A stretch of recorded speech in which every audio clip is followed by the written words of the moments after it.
6-ാമത്തെ സങ്കീർത്തനം വാക്യപ്രതിവാക്യമായി വായിക്കാം. യഹോവ സിയോന്റെ പ്രവാസികളെ മടക്കി വരുത്തിയപ്പോൾ ഞങ്ങൾ സ്വപ്നം കാണുന്നവരെ പോലെ ആയിരുന്നു. അന്ന് ഞങ്ങളുടെ വായിൽ ചിരിയും ഞങ്ങളുടെ നാവിന്മേൽ ആർപ്പും നിറഞ്ഞിരുന്നു. യഹോവ അവരിൽ വൻ കാര്യങ്ങളെ ചെയ്തിരിക്കുന്നു എന്ന് ജാതികളുടെ ഇടയിൽ അന്ന് പറഞ്ഞു. യഹോവ ഞങ്ങളിൽ വൻ കാര്യങ്ങളെ ചെയ്തിരിക്കുന്നു, അതുകൊണ്ട് ഞങ്ങൾ സന്തോഷിക്കുന്നു. യഹോവേ, തെക്കേ നാട്ടിലെ തോടുകളെ പോലെ ഞങ്ങളുടെ പ്രവാസികളെ മടക്കി വരുത്തണമേ. കണ്ണുനീരോടെ വിതയ്ക്കുന്നവർ ആർപ്പോടെ കൊയ്യും. വിത്ത് ചുമന്ന് കരഞ്ഞും വിതച്ചും കൊണ്ട് നടക്കുന്നു, കറ്റ ചുമന്ന് മാർത്തം കൊണ്ടുവരുന്നു. പിതാവിനും പുത്രനും പരിശുദ്ധാത്മാവിനും മഹത്വമുണ്ടാകട്ടെ. ആദ്യം എപ്പോഴും എന്നേക്കുമുള്ള പ്രകാരം തന്നെ. ആമേൻ. പ്രാർത്ഥിക്കാം. സർവശക്തനായ ഞങ്ങളുടെ വാഴ്ത്തപ്പെട്ട ദൈവമേ,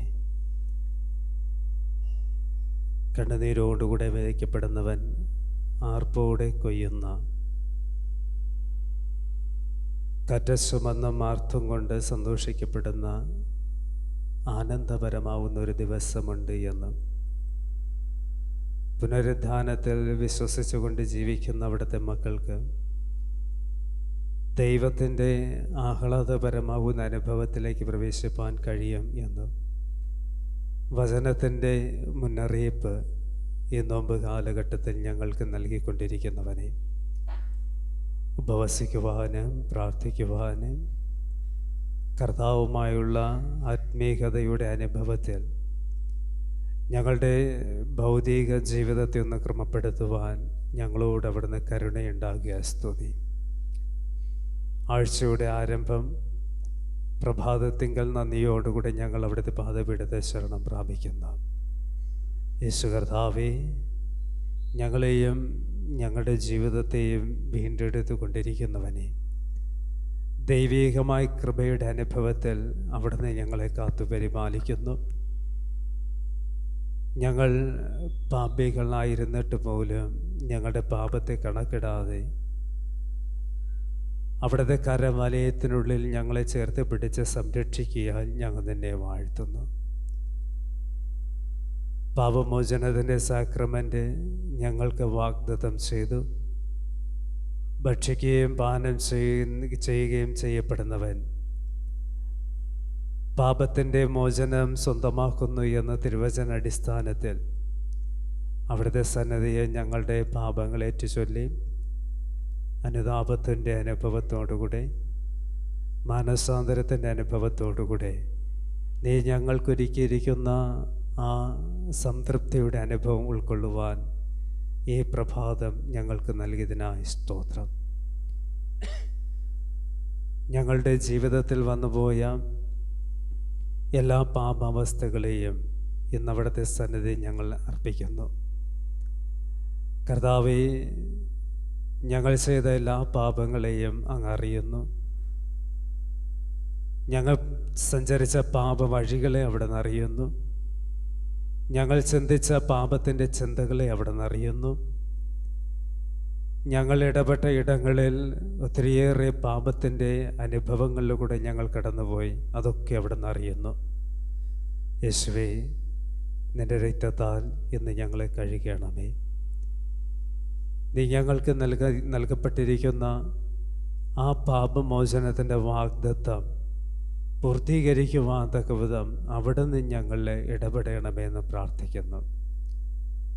നിൻ്റെ ആലയത്തിൻ്റെ അകത്തളങ്ങളിലും നിൻ്റെ പ്രാകാരത്തിൻ്റെ സന്നിധിയിലും ഞങ്ങളായിരിക്കുമ്പോൾ അങ്ങേ അനുഭവിക്കുവാനും അങ്ങേ രുചിച്ചറിയുവാനും വേണ്ടുന്ന ആത്മീക കൃപ യേശുവേ നീ ഞങ്ങൾക്ക് തരണമേ. യേശുവേ, നിന്നോട് ചേർന്ന് നീ ഞങ്ങൾക്ക് വേണ്ടി വഹിച്ച കാൽവരി ക്രൂശിൻ്റെ പിന്നാലെ ഞങ്ങളും യാത്ര ചെയ്യുന്നു. അവിടുത്തെ ക്രൂശിൻ്റെ മഹത്വം ഇക്കഴിഞ്ഞു പോയ നാളുകളിൽ ഞങ്ങൾക്ക് നൽകി. ഞങ്ങളെ ഒന്ന് ആത്മപരിശോധന ചെയ്യുവാനുള്ള അവസരം ഞങ്ങൾക്ക് നൽകി. ആത്മപരിശോധനയാൽ തിരുത്തലുകളെ സ്വീകരിച്ചുകൊണ്ട് ഇനിയും ഞങ്ങൾക്ക് നിന്നോട് യാത്ര ചെയ്യുവാനായിട്ടുണ്ട്. വചനം ഞങ്ങൾക്ക് ഇന്ന് അവിടെ നൽകുമ്പോൾ സ്വയം ദൈവസന്നിധി ഞങ്ങളെ തന്നെ പൂർണ്ണമായി സമർപ്പിച്ച് വിശ്വാസത്തിലും വിശ്വസ്തതയിലും ഞങ്ങൾ ഏൽപ്പിക്കപ്പെട്ടിരിക്കുന്ന ദൈവീക കടമകളെ നിർവഹിക്കുവാനുള്ള ദൈവാലോചന ഞങ്ങൾക്ക് തരണമേ. ഞങ്ങളുടെ ഈ ആരാധന അവിടുന്ന് അനുഗ്രഹിക്കണമേ. ദൈവസന്നിധിയിൽ വന്നിരിക്കുന്ന ഞങ്ങൾക്ക് സംതൃപ്തമാവുന്ന ജീവിതാനുഭവത്തെ അവിടുന്ന് ലഭ്യമാക്കണം. നിർജ്ജന പ്രദേശത്ത് നദികൾ തുറക്കുമെന്ന് അരുളിച്ചെയ്തവനെ, നിർജ്ജമാകുന്ന ഞങ്ങളുടെ ജീവിതം, മരുഭൂ കണക്കെ ജീവിക്കപ്പെടുന്ന ഞങ്ങളുടെ ജീവിതം, അത് സുഭിക്ഷമാവുന്ന അനുഭവത്തിലായിരിക്കാൻ വചനം കൊണ്ട് ഞങ്ങളെ നിറയ്ക്കണമെന്ന് പ്രാർത്ഥിക്കുന്നു. ഞങ്ങളുടെ ആരാധനയുടെ അത്യമസനം കൂടെ ഇരിക്കണം. ക്രിസ്തുവിനാൽ ഞങ്ങളുടെ പ്രാർത്ഥന കേൾക്കണം സ്വർഗീയ പിതാവേ. ആമേൻ. ദൈവനാമത്തെ മഹത്വപ്പെടുത്തുവാനായി കീർത്തന പുസ്തകത്തിൽ 41 കീർത്തനം ആലപിക്കാം.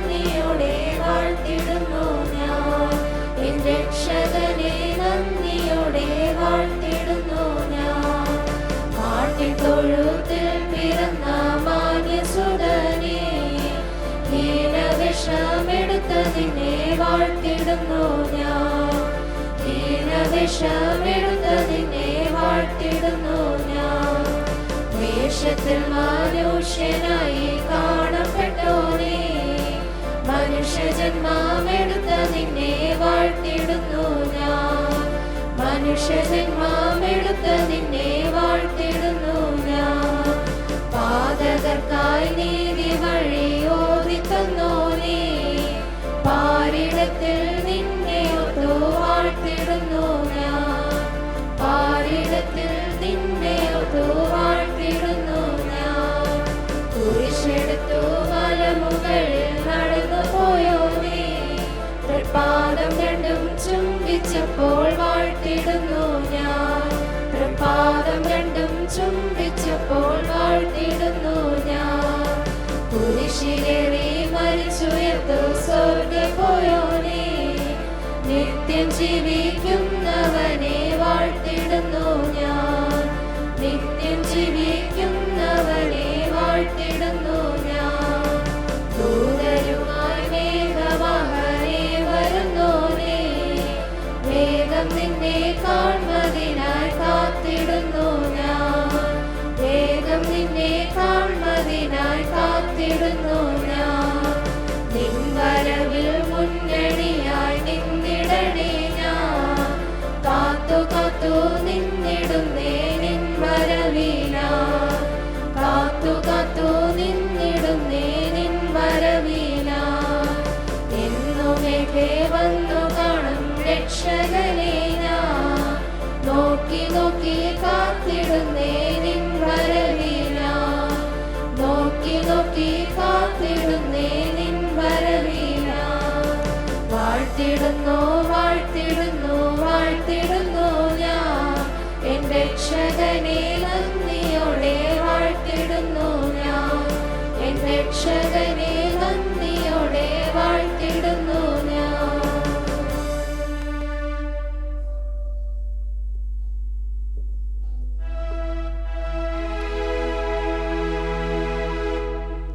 പിതാവിൻ്റെയും പുത്രൻ്റെയും പരിശുദ്ധാത്മാവിൻ്റെയും നാമത്തിൽ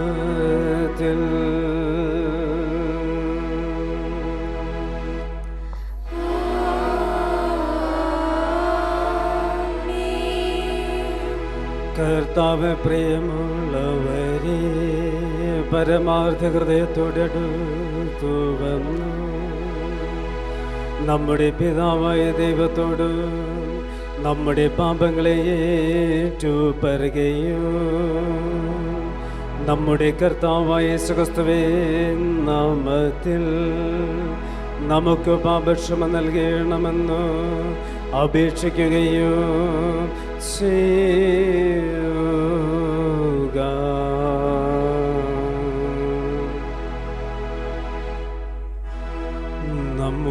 സഹായം യഹോവയുടെ നാമത്തിൽ ഉള്ളത്.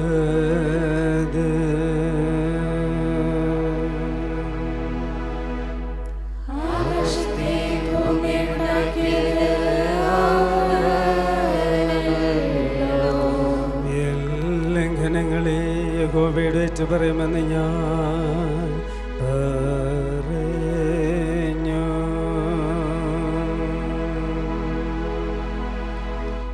അപ്പോൾ നിന്റെ പാപത്തിലെ കുറ്റം ക്ഷമിച്ചു തന്നു. ദൈവസന്നിധിയിൽ മുട്ടുകൾ മടക്കി നമ്മുടെ പാപങ്ങളെ ഏറ്റുപറഞ്ഞ് പാപമോചനത്തിനായി ദൈവത്തോട് പ്രാർത്ഥിക്കാം. നമ്മുടെ ജീവിതത്തിൽ വന്നുപോയ എല്ലാ പാപങ്ങളെയും, നാം ചെയ്തുപോയ എല്ലാ പാപങ്ങളെയും, നാം പ്രവർത്തിച്ച പാപങ്ങളെയും ഇന്ന് കർത്താവിൻ്റെ സന്നിധിയിൽ നമുക്ക് ഏറ്റുപറയാം. തിരുമേശയിലേക്ക് വരുമ്പോഴും തടസ്സമായി നിൽക്കപ്പെടുന്ന പാപത്തിൻ്റെ അവസ്ഥകളെ കർത്താവേ, നീ അവിടെ നിന്നും കഴുകി മാറ്റി നിർമ്മലമാവുന്ന ഹൃദയത്തോടുകൂടെ നീ ഒരുക്കിയിരിക്കുന്ന ഈ സാക്രമെൻ്റ് അനുഭവിക്കുവാനുള്ള ദൈവ കൃപ എനിക്ക് തരണമേ എന്ന് ദൈവസനെ നമുക്ക് പ്രാർത്ഥിക്കാം.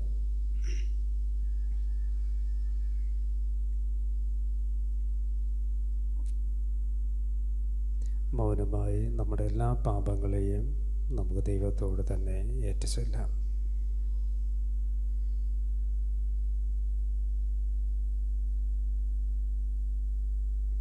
നിൻ്റെ പാപങ്ങൾ എത്ര തന്നെ കടിച്ചുമപ്പായിരുന്നാലും ദൈവത്തിന് നിൻ്റെ പാപത്തെ ഹിമം പോലെ വെളുപ്പിക്കുവാനായി, നിൻ്റെ ജീവിതത്തെ ഹിമം പോലെ ശുദ്ധീകരിക്കുവാനായിട്ട് സാധ്യമാകും. കർത്താവ് നിന്നെ ഹിമം പോലെ ശുദ്ധീകരിക്കണമെന്ന് നീ ആഗ്രഹിക്കുന്നുണ്ട് എങ്കിൽ നിന്നിലെ പാപങ്ങളെ, നിൻ്റെ പാപത്തിൻ്റെ അവസ്ഥകളെ നീ കർത്താവിനോടുകൂടെ ഏറ്റുചൊല്ലേണ്ടതാണ്. ഈ നിമിഷങ്ങൾ, ഈ ദിവസം കർത്താവിൻ്റെ മുമ്പാകെ പാപം ഏറ്റുപറയുവാനുള്ള ദിവസം, അനുദപിക്കുവാനുള്ള ദിവസം, മാനസാന്തരപ്പെടുവാനുള്ള നിമിഷങ്ങൾ. നോമ്പ് കാലഘട്ടത്തിൻ്റെ അവസാന നാളുകളിൽ നാം പ്രവേശിക്കുമ്പോൾ വചനം നൽകുന്ന മുന്നറിയിപ്പുകൾ അവഗണിക്കാതെ പുനരുത്ഥാനത്തിൻ്റെ ശക്തിയാൽ പുനർജനനത്തിൻ്റെ അനുഭവത്തിൽ, പാപം മോചിക്കപ്പെടുന്ന അനുഭവത്തിൽ പ്രവേശിക്കുവാനുള്ള ആത്മീക ചൈതന്യം കർത്താവേ, ഇന്ന് ഞാൻ അനുഭവിക്കുവാനിരിക്കുന്ന നിൻ്റെ മേശയിൽ നിന്നും എനിക്ക് നീ നൽകുന്ന ഈ സാക്രമെൻ്റിൽ കൂടെ എൻ്റെ ജീവിതത്തെ അങ്ങ് ശുദ്ധീകരിച്ച് നിന്നിലുള്ള ജീവിതം പൂർണ്ണമാക്കുവാനുള്ള ദൈവശക്തി എനിക്ക് തരണമേ എന്ന് പ്രാർത്ഥിക്കാം.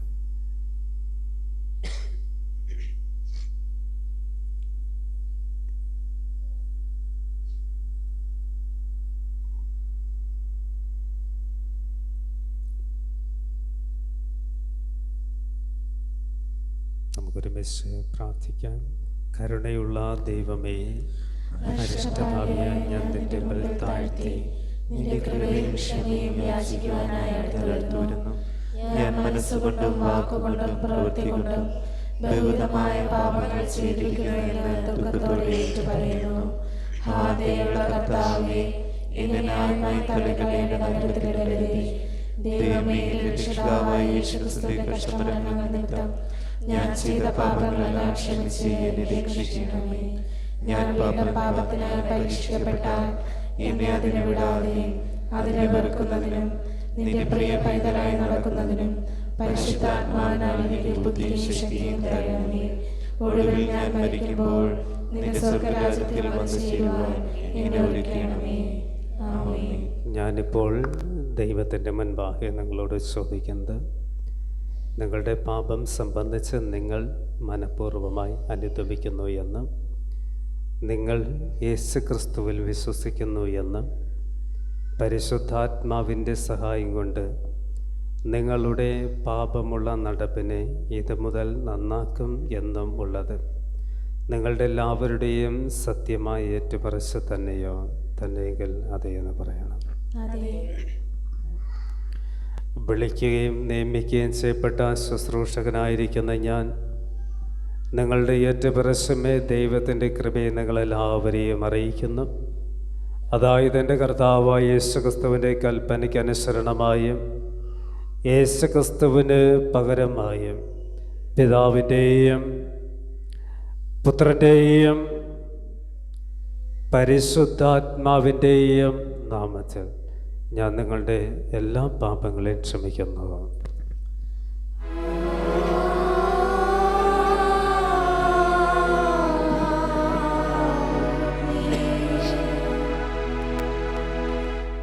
നോമ്പിൻ്റെ 5-ാം ഞായറാഴ്ചയുള്ള ആരംഭമാക്കും.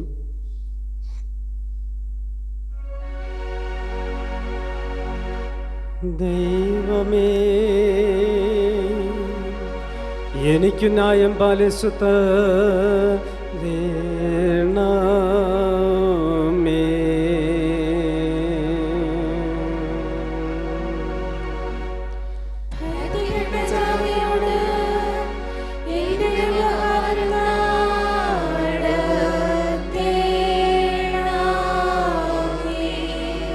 വഞ്ചനയും അനീതിയുമുള്ള മനുഷ്യനിൽ നിന്നു എന്നെ വിടുവിക്കണമേ.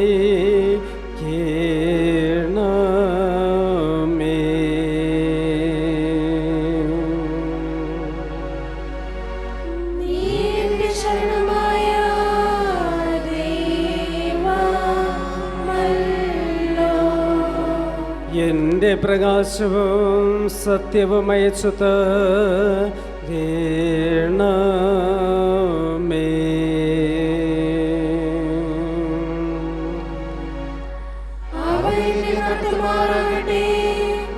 നിന്റെ വിശുദ്ധ പർവ്വതത്തിലേക്ക്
ദൈവത്തിനു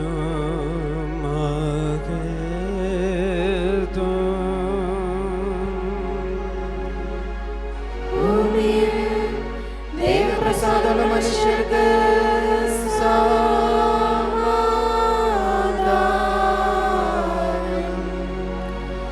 കർത്താവായ ദൈവമേ, സ്വർഗീയ രാജാവേ, സർവശക്തിയുള്ള പിതാവായ ദൈവമേ, ഞങ്ങൾ നിന്നെ സ്തുതിക്കുന്നു, ഞങ്ങൾ നിന്നെ വാഴ്ത്തുന്നു, ഞങ്ങൾ നിന്നെ വന്ദിക്കുന്നു, ഞങ്ങൾ നിന്നെ മഹത്വപ്പെടുത്തുന്നു. നിന്റെ വലിയ മഹത്വത്തിനായി സ്തോത്രം ചെയ്യുന്നു. ഏകജാതനായ യേശുവാകുന്ന കർത്താവേ, കർത്താവായ ദൈവമേ, പിതാവിന്റെ പുത്രാ, ലോകത്തിന്റെ പാപത്തെ ചുമക്കുന്നവനായി ദൈവത്തിന്റെ കുഞ്ഞാടായുള്ളോരേ,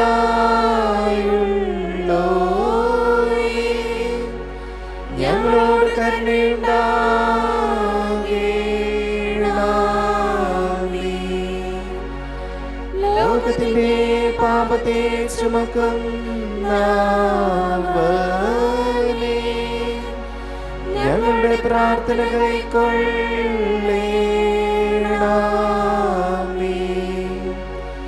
പിതാവായ ദൈവത്തിന്റെ വലത്ത് ഭാഗത്തിരിക്കുന്നവനേ, ഞങ്ങളോട് കരുണയുണ്ടാകേണമേ. നീ മാത്രമല്ലോ പരിശുദ്ധൻ,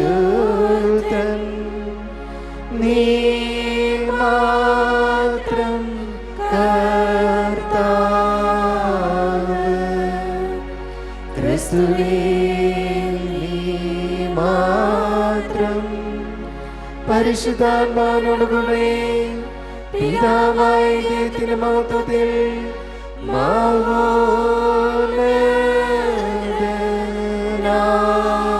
മഹോന്നതനാകുന്നു.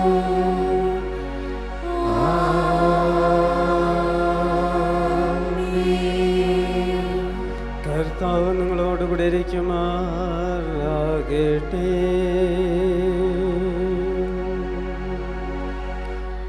അവന്റെ ആത്മാവിരിക്കുമാറാകട്ടെ. നമുക്ക് പ്രാർത്ഥിക്കാം.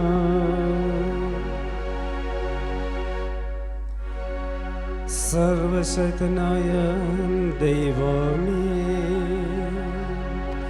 അവിടുത്തെ നന്മ കൊണ്ട് അവിടുത്തെ ജനങ്ങളെ ശരീരത്തിലും ആത്മാവിലും എപ്പോഴും ഭരിച്ചു കാക്കേണ്ടതിനു അവരെ കരുണയോടെ കടാക്ഷിക്കണമെന്നു അങ്ങയോടും പരിശുദ്ധാത്മാവിനോടുകൂടെ ഏകദൈവമായി എന്നേക്കും ജീവിച്ചു വാഴുന്ന അവിടുത്തെ പുത്രനും ഞങ്ങളുടെ കർത്താവുമായ യേശുക്രിസ്തു മുഖാന്തരം ഞങ്ങൾ പ്രാർത്ഥിക്കുന്നു.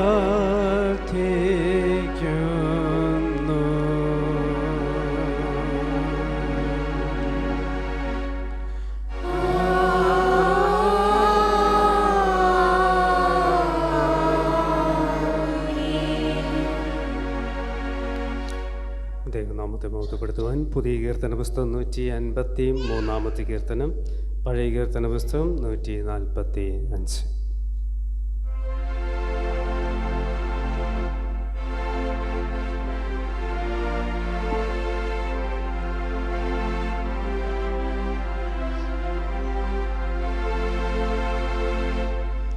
കുരിശിന്മേൽ തൂങ്ങി രക്തവും ചിന്തി ഗോൽഗോഥ മലമുകളിൽ നിൻ പരമേശ്വരനാഥൻ സഹിക്കുമീ പാടും കണ്ടിടുക പാപി. കുരിശിന്മേൽ തൂങ്ങി രക്തവും ചിന്തി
വിശുദ്ധ തിരുവചന വേദഭാഗങ്ങൾ യെശയ്യാ പ്രവാചകന്റെ പുസ്തകം 43-ാമത്തെ അധ്യായം 16 മുതൽ 21 വരെയുള്ള വാക്യങ്ങൾ.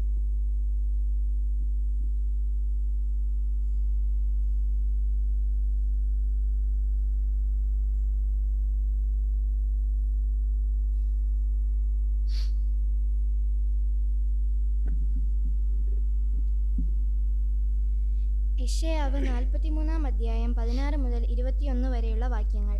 സമുദ്രത്തിൽ വഴിയും പെരുവെള്ളത്തിൽ പാതയും ഉണ്ടാക്കുകയും രഥം, കുതിര, സൈന്യം, ബലം എന്നിവയെ പുറപ്പെടുവിക്കുകയും ചെയ്യുന്ന യഹോവ ഇപ്രകാരം അരുളി ചെയ്യുന്നു: അവർ ഒരുപോലെ കിടക്കുന്നു, എഴുന്നേൽക്കയില്ല. അവർ കെട്ടുപോകുന്നു, വിളക്കുതിരി പോലെ കെട്ടുപോകുന്നു. മുമ്പുള്ളവയെ നിങ്ങൾ ഓർക്കേണ്ട, പണ്ടുള്ളവയെ നിരൂപിക്കുകയും വേണ്ട. ഇതാ ഞാനൊരു പുതിയതൊന്ന് ചെയ്യുന്നു, അത് ഇപ്പോൾ ഉത്ഭവിക്കും. നിങ്ങൾ അത് അറിയുന്നില്ലയോ? അതെ, ഞാൻ മരുഭൂമിയിൽ ഒരു വഴിയും നിർജ്ജന പ്രദേശത്ത് നദികളും ഉണ്ടാക്കും. ഞാൻ തിരഞ്ഞെടുത്തിരിക്കുന്ന എൻ്റെ ജനത്തിന് കുടിപ്പാൻ കൊടുക്കേണ്ടതിന് ഞാൻ മരുഭൂമിയിൽ വെള്ളവും നിർജ്ജന പ്രദേശത്ത് നദികളും നൽകിയിരിക്കുന്നത് കൊണ്ട് കാട്ടുമൃഗങ്ങളും കുറുക്കന്മാരും ഒട്ടകപ്പക്ഷികളും എന്നെ ബഹുമാനിക്കും. ഞാൻ എനിക്ക് വേണ്ടി നിർമ്മിച്ചിരിക്കുന്ന ജനം എൻ്റെ സ്തുതിയെ വിവരിക്കും. ആമേൻ. ഇന്നത്തേക്കുള്ള ലേഖനവേദഭാഗം ഫിലിപ്പിയർക്ക് എഴുതിയ ലേഖനം 3-ാമത്തെ അധ്യായം 8 മുതൽ 14 വരെയുള്ള വാക്യങ്ങൾ.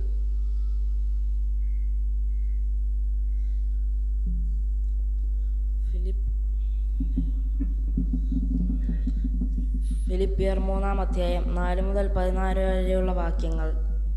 പക്ഷേ എനിക്ക് ജഡത്തിലും ആശ്രയിപ്പാൻ വകയുണ്ട്. മറ്റാർക്കാനും ജഡത്തിൽ ആശ്രയിക്കാം എന്ന് തോന്നിയാൽ എനിക്ക് അധികം.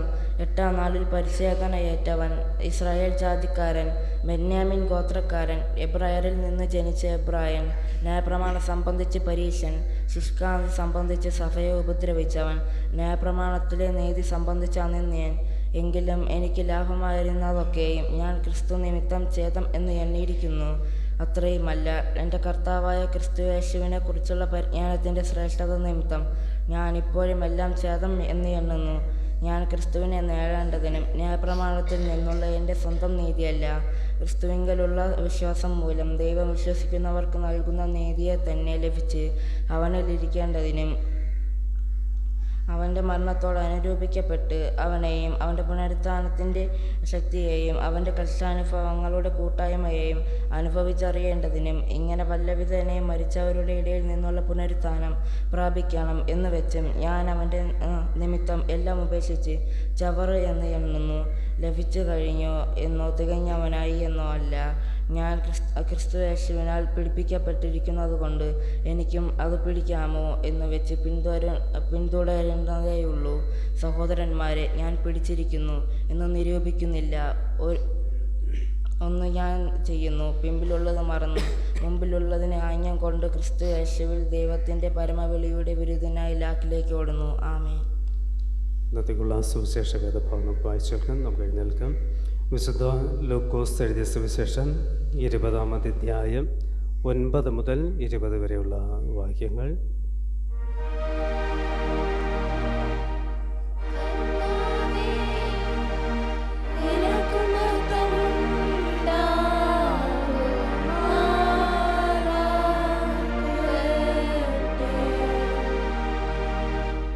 വിശുദ്ധ ലൂക്കോസ് 20:9 മുതൽ. അനന്തരം അവൻ ജനത്തോട് വമ്മ പറഞ്ഞതെന്തെന്നാൽ, ഒരു മനുഷ്യൻ ഒരു മുന്തിരിത്തോട്ടം നട്ടുണ്ടാക്കി കുടിയാന്മാരെ പാട്ടത്തിനേൽപ്പിച്ചിട്ടും ഏറിയ കാലം പരദേശത്ത് പോയി പാർത്തു. സമയമായപ്പോൾ കുടിയാന്മാരോട് തോട്ടത്തിൻ്റെ അനുഭവം വാങ്ങേണ്ടതിന് അവരുടെ അടുക്കൽ ഒരു ദാസനെ അയച്ചു.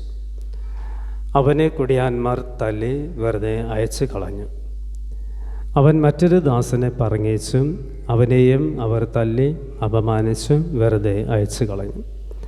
അവൻ മൂന്നാമത് ഒരുത്തനെ പറഞ്ഞേച്ചും അവനെയും മുറിവേൽപ്പിച്ച് പുറത്താക്കി കളഞ്ഞു. അപ്പോൾ മുന്തിരിത്തോട്ടത്തിൻ്റെ ഉടമസ്ഥൻ, ഞാൻ എന്ത് ചെയ്യേണ്ടും? എൻ്റെ പ്രിയപുത്രനെ അയക്കും, പക്ഷേ അവർ അവനെ ശങ്കിക്കും എന്ന് പറയും. കുടിയാന്മാർ അവനെ കണ്ടിട്ട്, ഇവൻ അവകാശം നമുക്ക് ആകേണ്ടതിന് നാം അവനെ കൊന്നുകളക എന്ന് തമ്മിൽ ആലോചിച്ച് പറയും. അവർ അവനെ തോട്ടത്തു നിന്നും പുറത്താക്കി കൊന്നുകളഞ്ഞു. എന്നാൽ തോട്ടത്തിൻ്റെ ഉടമസ്ഥൻ അവരോട് എന്ത് ചെയ്യും? അവൻ വന്ന് ആ കുടിയാന്മാരെ നിഗ്രഹിച്ച് തോട്ടം അന്യന്മാർക്ക് ഏൽപ്പിച്ചു കൊടുക്കും. അത് കേട്ടിട്ട് അവർ അങ്ങനെ ഒരു നാൾ സംഭവിക്കുകയില്ല എന്ന് പറഞ്ഞു. അവനോ അവരെ നോക്കി. എന്നാൽ വീട് പണിയുന്നവർ തള്ളിക്കളഞ്ഞ കല്ല് മൂലക്കല്ലായി തീർന്നിരിക്കുന്നു എന്ന് എഴുതിയിരിക്കുന്നത് എന്ത്? ആ കല്ലിന്മേൽ വീഴുന്ന ഏവനും തകർന്നു പോകും. അത് ആരുടെ മേൽ എങ്കിലും വീണാൽ അവനെ ധൂളിപ്പിക്കും എന്ന് പറയും. ഈ ഉപമ തങ്ങളെക്കുറിച്ച് പറഞ്ഞു എന്ന് ശാസ്ത്രിമാരും മഹാപുരോഹിതന്മാരും ഗ്രഹിച്ചിട്ട് ആ നാഴികയിൽ തന്നെ അവൻ്റെ മേൽ കൈവെപ്പാൻ നോക്കി. എങ്കിലും ജനത്തെ ഭയപ്പെട്ടു. പിന്നെ അവർ അവനെ നാടുവാഴിയുടെ അധീനതയിലും അധികാരത്തിലും ഏൽപ്പിപ്പാൻ തക്കവണ്ണം അവനെ വാക്കിൽ പിടിക്കേണ്ടതിന് തക്കം നോക്കി നീതിമാന്മാർ എന്ന് നടിക്കുന്ന ഒറ്റുകാരെ അയച്ചു. ഇവിടെ സുവിശേഷ വേദഭാഗം വായിച്ചു കഴിഞ്ഞു.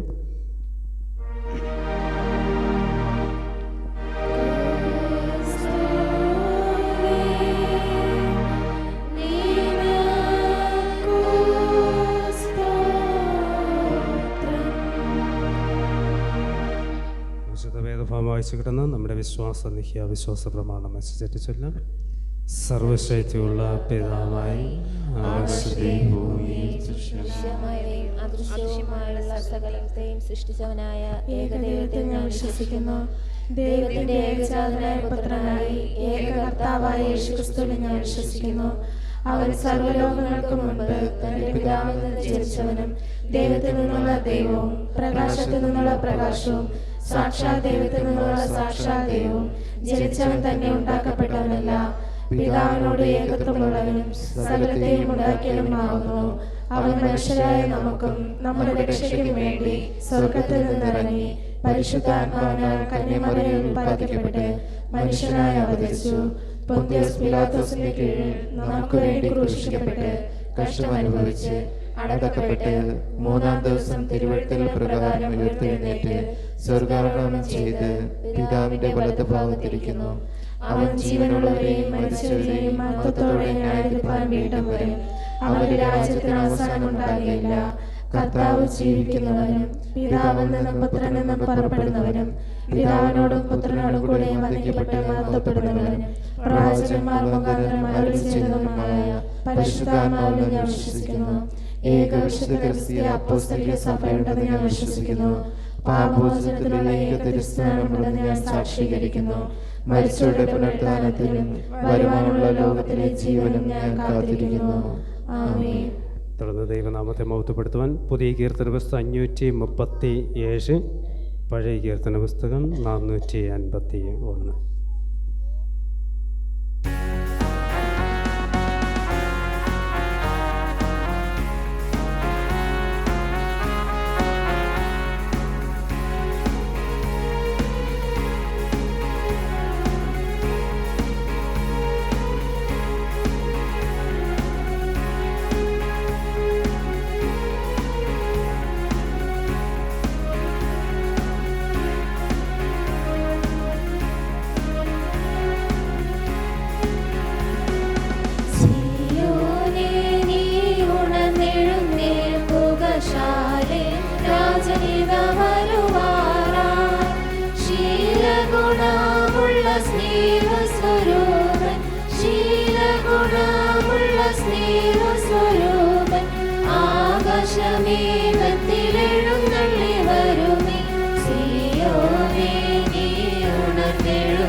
പകലുള്ള കാലങ്ങളാണഞ്ഞു പോയി കൂടിരുന്നാളുകളടുത്തടുത്തേ ചടുതിയ ജീവിതം പുതുക്കി നിന്നീടുക്കി ചടുതിയ ജീവിതം പുതുക്കി നിന്നീടുക്കി മണവാളനോടു നമ്മറുരൂപമാകും സിയോനേ നീ ഉണർന്നെഴുന്നേൽക്കുക ശാലി രാജ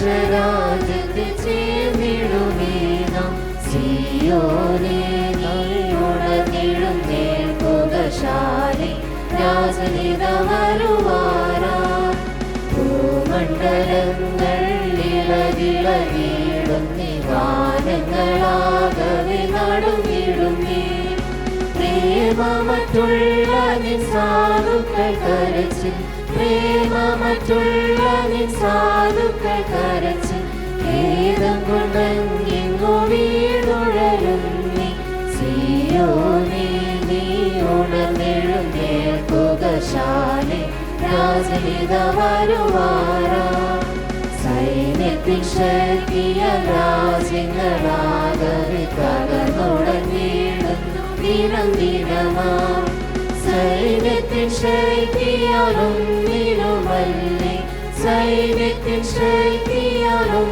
നിലുമല്ലേ ആത്മബലത്താൽ ജയമെടുക്കുന്ന സിയോനേ നീ ഉണർന്നെഴുന്നേൽക്കുകശാലി രാജനിത വരുവാനാ തിരുസഭയെ നിൻ ദീപങ്ങളെങ്ങുമി സൂര്യപ്രഭ പോൽ വിളങ്ങിടട്ടെ മഹിമയും തേജസ്സിൽ എഴുന്നള്ളി വരുമ്പോൾ മഹിമയും തേജസ്സിൽ എഴുന്നള്ളി വരുമ്പോൾ ഉടലോട് പ്രിയനെ എതിരേൽപ്പാൻ പോകാം സിയോനേ നീ ഉണർന്നെഴുന്നേൽക്കുകശാലി രാജനിത വരുവാനാ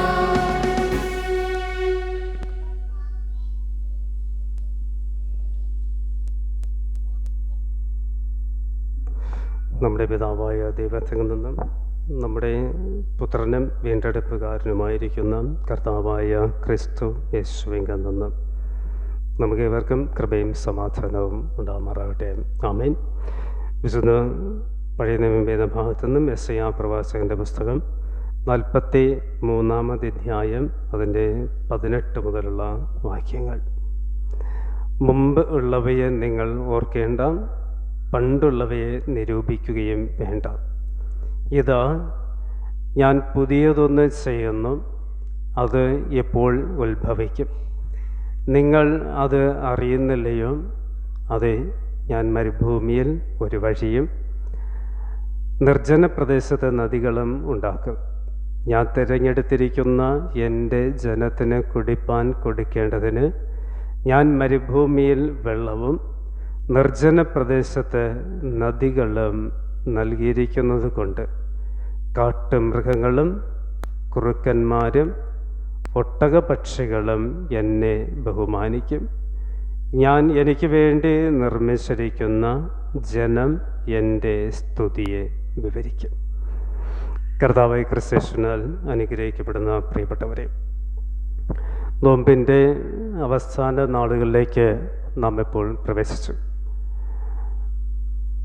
നോമ്പിൻ്റെ 5-ാമത്തെ ഞായറാഴ്ച നോമ്പിൻ്റെ അനുഗ്രഹങ്ങളൊക്കെ ഉൾക്കൊണ്ടുകൊണ്ട് ഈ കഴിഞ്ഞു പോയ നാളുകളിൽ വിശ്വാസത്തിൻ്റെ സ്ഥിരതയെ ജീവിപ്പാൻ സർവശക്തനായ ദൈവം നമ്മെ സഹായിച്ചു. വചനത്തിൽ കൂടെ ഒത്തിരിയേറെ മുന്നറിയിപ്പുകൾ, നമ്മുടെ ജീവിതത്തെക്കുറിച്ചുള്ള ഒത്തിരിയേറെ മുന്നറിയിപ്പുകൾ കർത്താവ് നമുക്ക് നൽകി. തിരുത്തപ്പെടുന്ന അനുഭവത്തോടുകൂടെ കാൽവരിയിലേക്ക് എത്തിച്ചേരുവാനുള്ള ആലോചന കൂടെ ലഭ്യമാക്കി. അത്തരത്തിൽ മുന്നോട്ട് പോകുവാൻ സർവശക്തൻ ദൈവം നമ്മെ സഹായിക്കട്ടെ. വേദപുസ്തകം നാം ഒന്ന് പഠിക്കുകയാണെങ്കിൽ വേദപുസ്തകത്തിൻ്റെ പ്രത്യേകത എന്ന് പറയുന്നത് ഈ ദൈവത്തിൻ്റെ വാഗ്ദത്തത്തെ ഒത്തിരിയേറെ വേദപുസ്തകത്തിൽ നമുക്ക് കാണുവാനായിട്ട് സാധ്യമാകും. ദൈവം തൻ്റെ ജനത്തിനോടുകൂടെ വാഗ്ദത്തം ചെയ്യുക മാത്രമല്ല, അതിനെ നിവർത്തിക്കുന്നവനാണ് എന്നുകൂടെ നമുക്ക് വചനത്തിൽ കാണുവാനായിട്ട് കഴിയും. കർത്താവ് വാഗ്ദത്തം മാത്രം ചെയ്യുന്നവനും അത് നിവർത്തിക്കുന്നവനും മാത്രമല്ല, ചില തെറ്റുകൾ വരുമ്പോൾ ശിക്ഷണത്തിൻ്റെ അനുഭവം നൽകി നമ്മെ ഇങ്ങനെ മടക്കി വരുത്തുന്നവൻ കൂടെയാണ് നമ്മുടെ ദൈവം. ആയതുപോലെ ജീവിതത്തിൻ്റെ നല്ല അംശങ്ങളെ ഉൾക്കൊള്ളുവാനും ആത്മീയതയുടെ നല്ല അനുഭവങ്ങളിലേക്ക് എത്തിച്ചേരുവാനുള്ള ഈ ചില മുന്നറിയിപ്പുകൾ കൂടെ വേദപുസ്തകം നമുക്ക് നൽകുകയാണ് ചെയ്യപ്പെടുന്നത്. അത് വേദപുസ്തകത്തിൻ്റെ ആരംഭം മുതൽ അതിൻ്റെ അവസാനം വരെയുള്ള ഭാഗം വായിക്കുമ്പോൾ വളരെ വ്യക്തമായി തിരിച്ചറിയുവാനായിട്ട് സാധ്യമാണ്. ഏദൻ തോട്ടത്തിൽ ദൈവം മനുഷ്യരെ സൃഷ്ടിച്ച് ഈ മനുഷ്യരെ ഏദൻ തോട്ടത്തിൻ്റെ സൗഭാഗ്യത്തിൽ കൊണ്ടാക്കിയിട്ട് അവരോടുകൂടെ പറയുന്നൊരു കാര്യമുണ്ട്: നിങ്ങൾ തോട്ടത്തിന് നടുവിൽ നിൽക്കുന്ന വൃക്ഷത്തിൻ്റെ ഫലം ഭക്ഷിക്കരുത്, അത് ഭക്ഷിക്കുന്ന നാളിൽ നിങ്ങൾ മരിച്ചു പോകും. മറ്റൊരു കാര്യം കൂടെ പറയുന്നത് ഇങ്ങനെയാണ്: നിങ്ങൾ അവിടെ ഉണ്ടായിരിക്കുന്ന ഏത് തരത്തിൽ വേണം നിങ്ങൾക്ക് ജീവിക്കാം, നിങ്ങൾക്ക് ഏത് ഭക്ഷണം ഭക്ഷിക്കാം, ഏത് ഫലത്തെയും എടുത്ത് നിങ്ങൾക്ക് ഭക്ഷിക്കാം. പക്ഷേ നിബന്ധന കൊടുക്കുന്നത് നിങ്ങൾ തോട്ടത്തിന് നടുവിൽ നിൽക്കുന്നത് മാത്രം തുടരുത്, അതിൻ്റെ അടുക്കൽ പോകരുത്, അതിനെ ഭക്ഷിക്കരുത്.